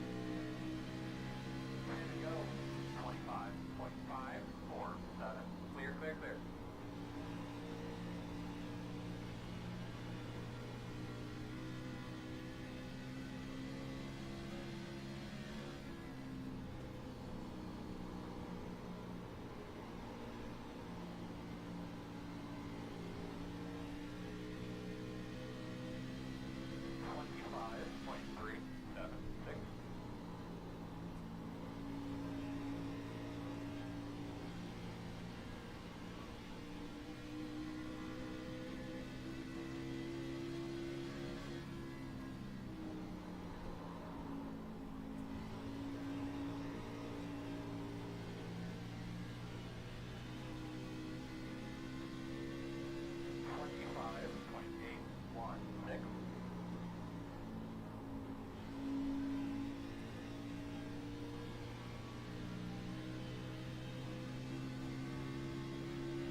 bottom.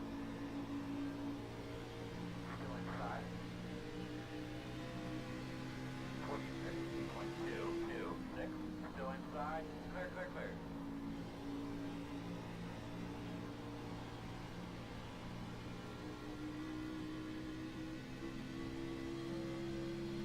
Good to go.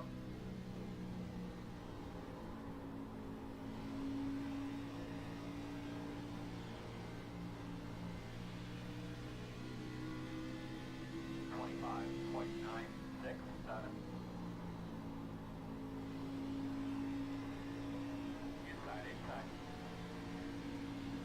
Still inside. Clear. Fast guys running 25.697. That's with the white flag. Inside, inside. Clear. 26.786.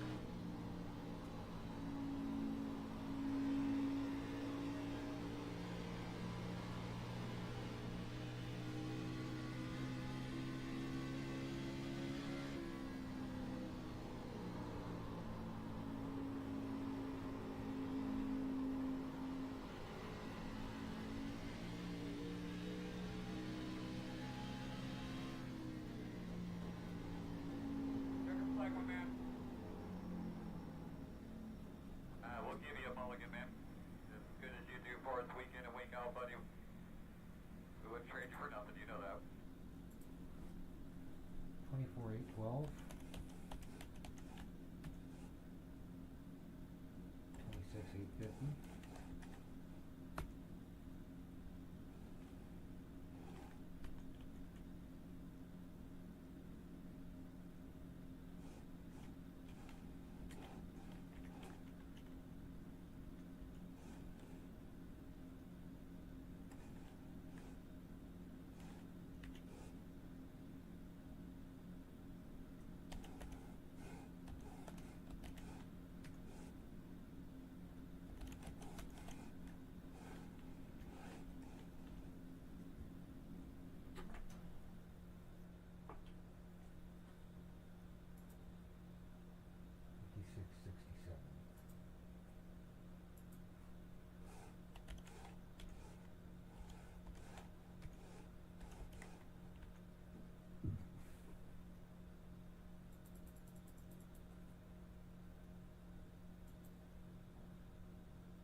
Fifty-one, 53.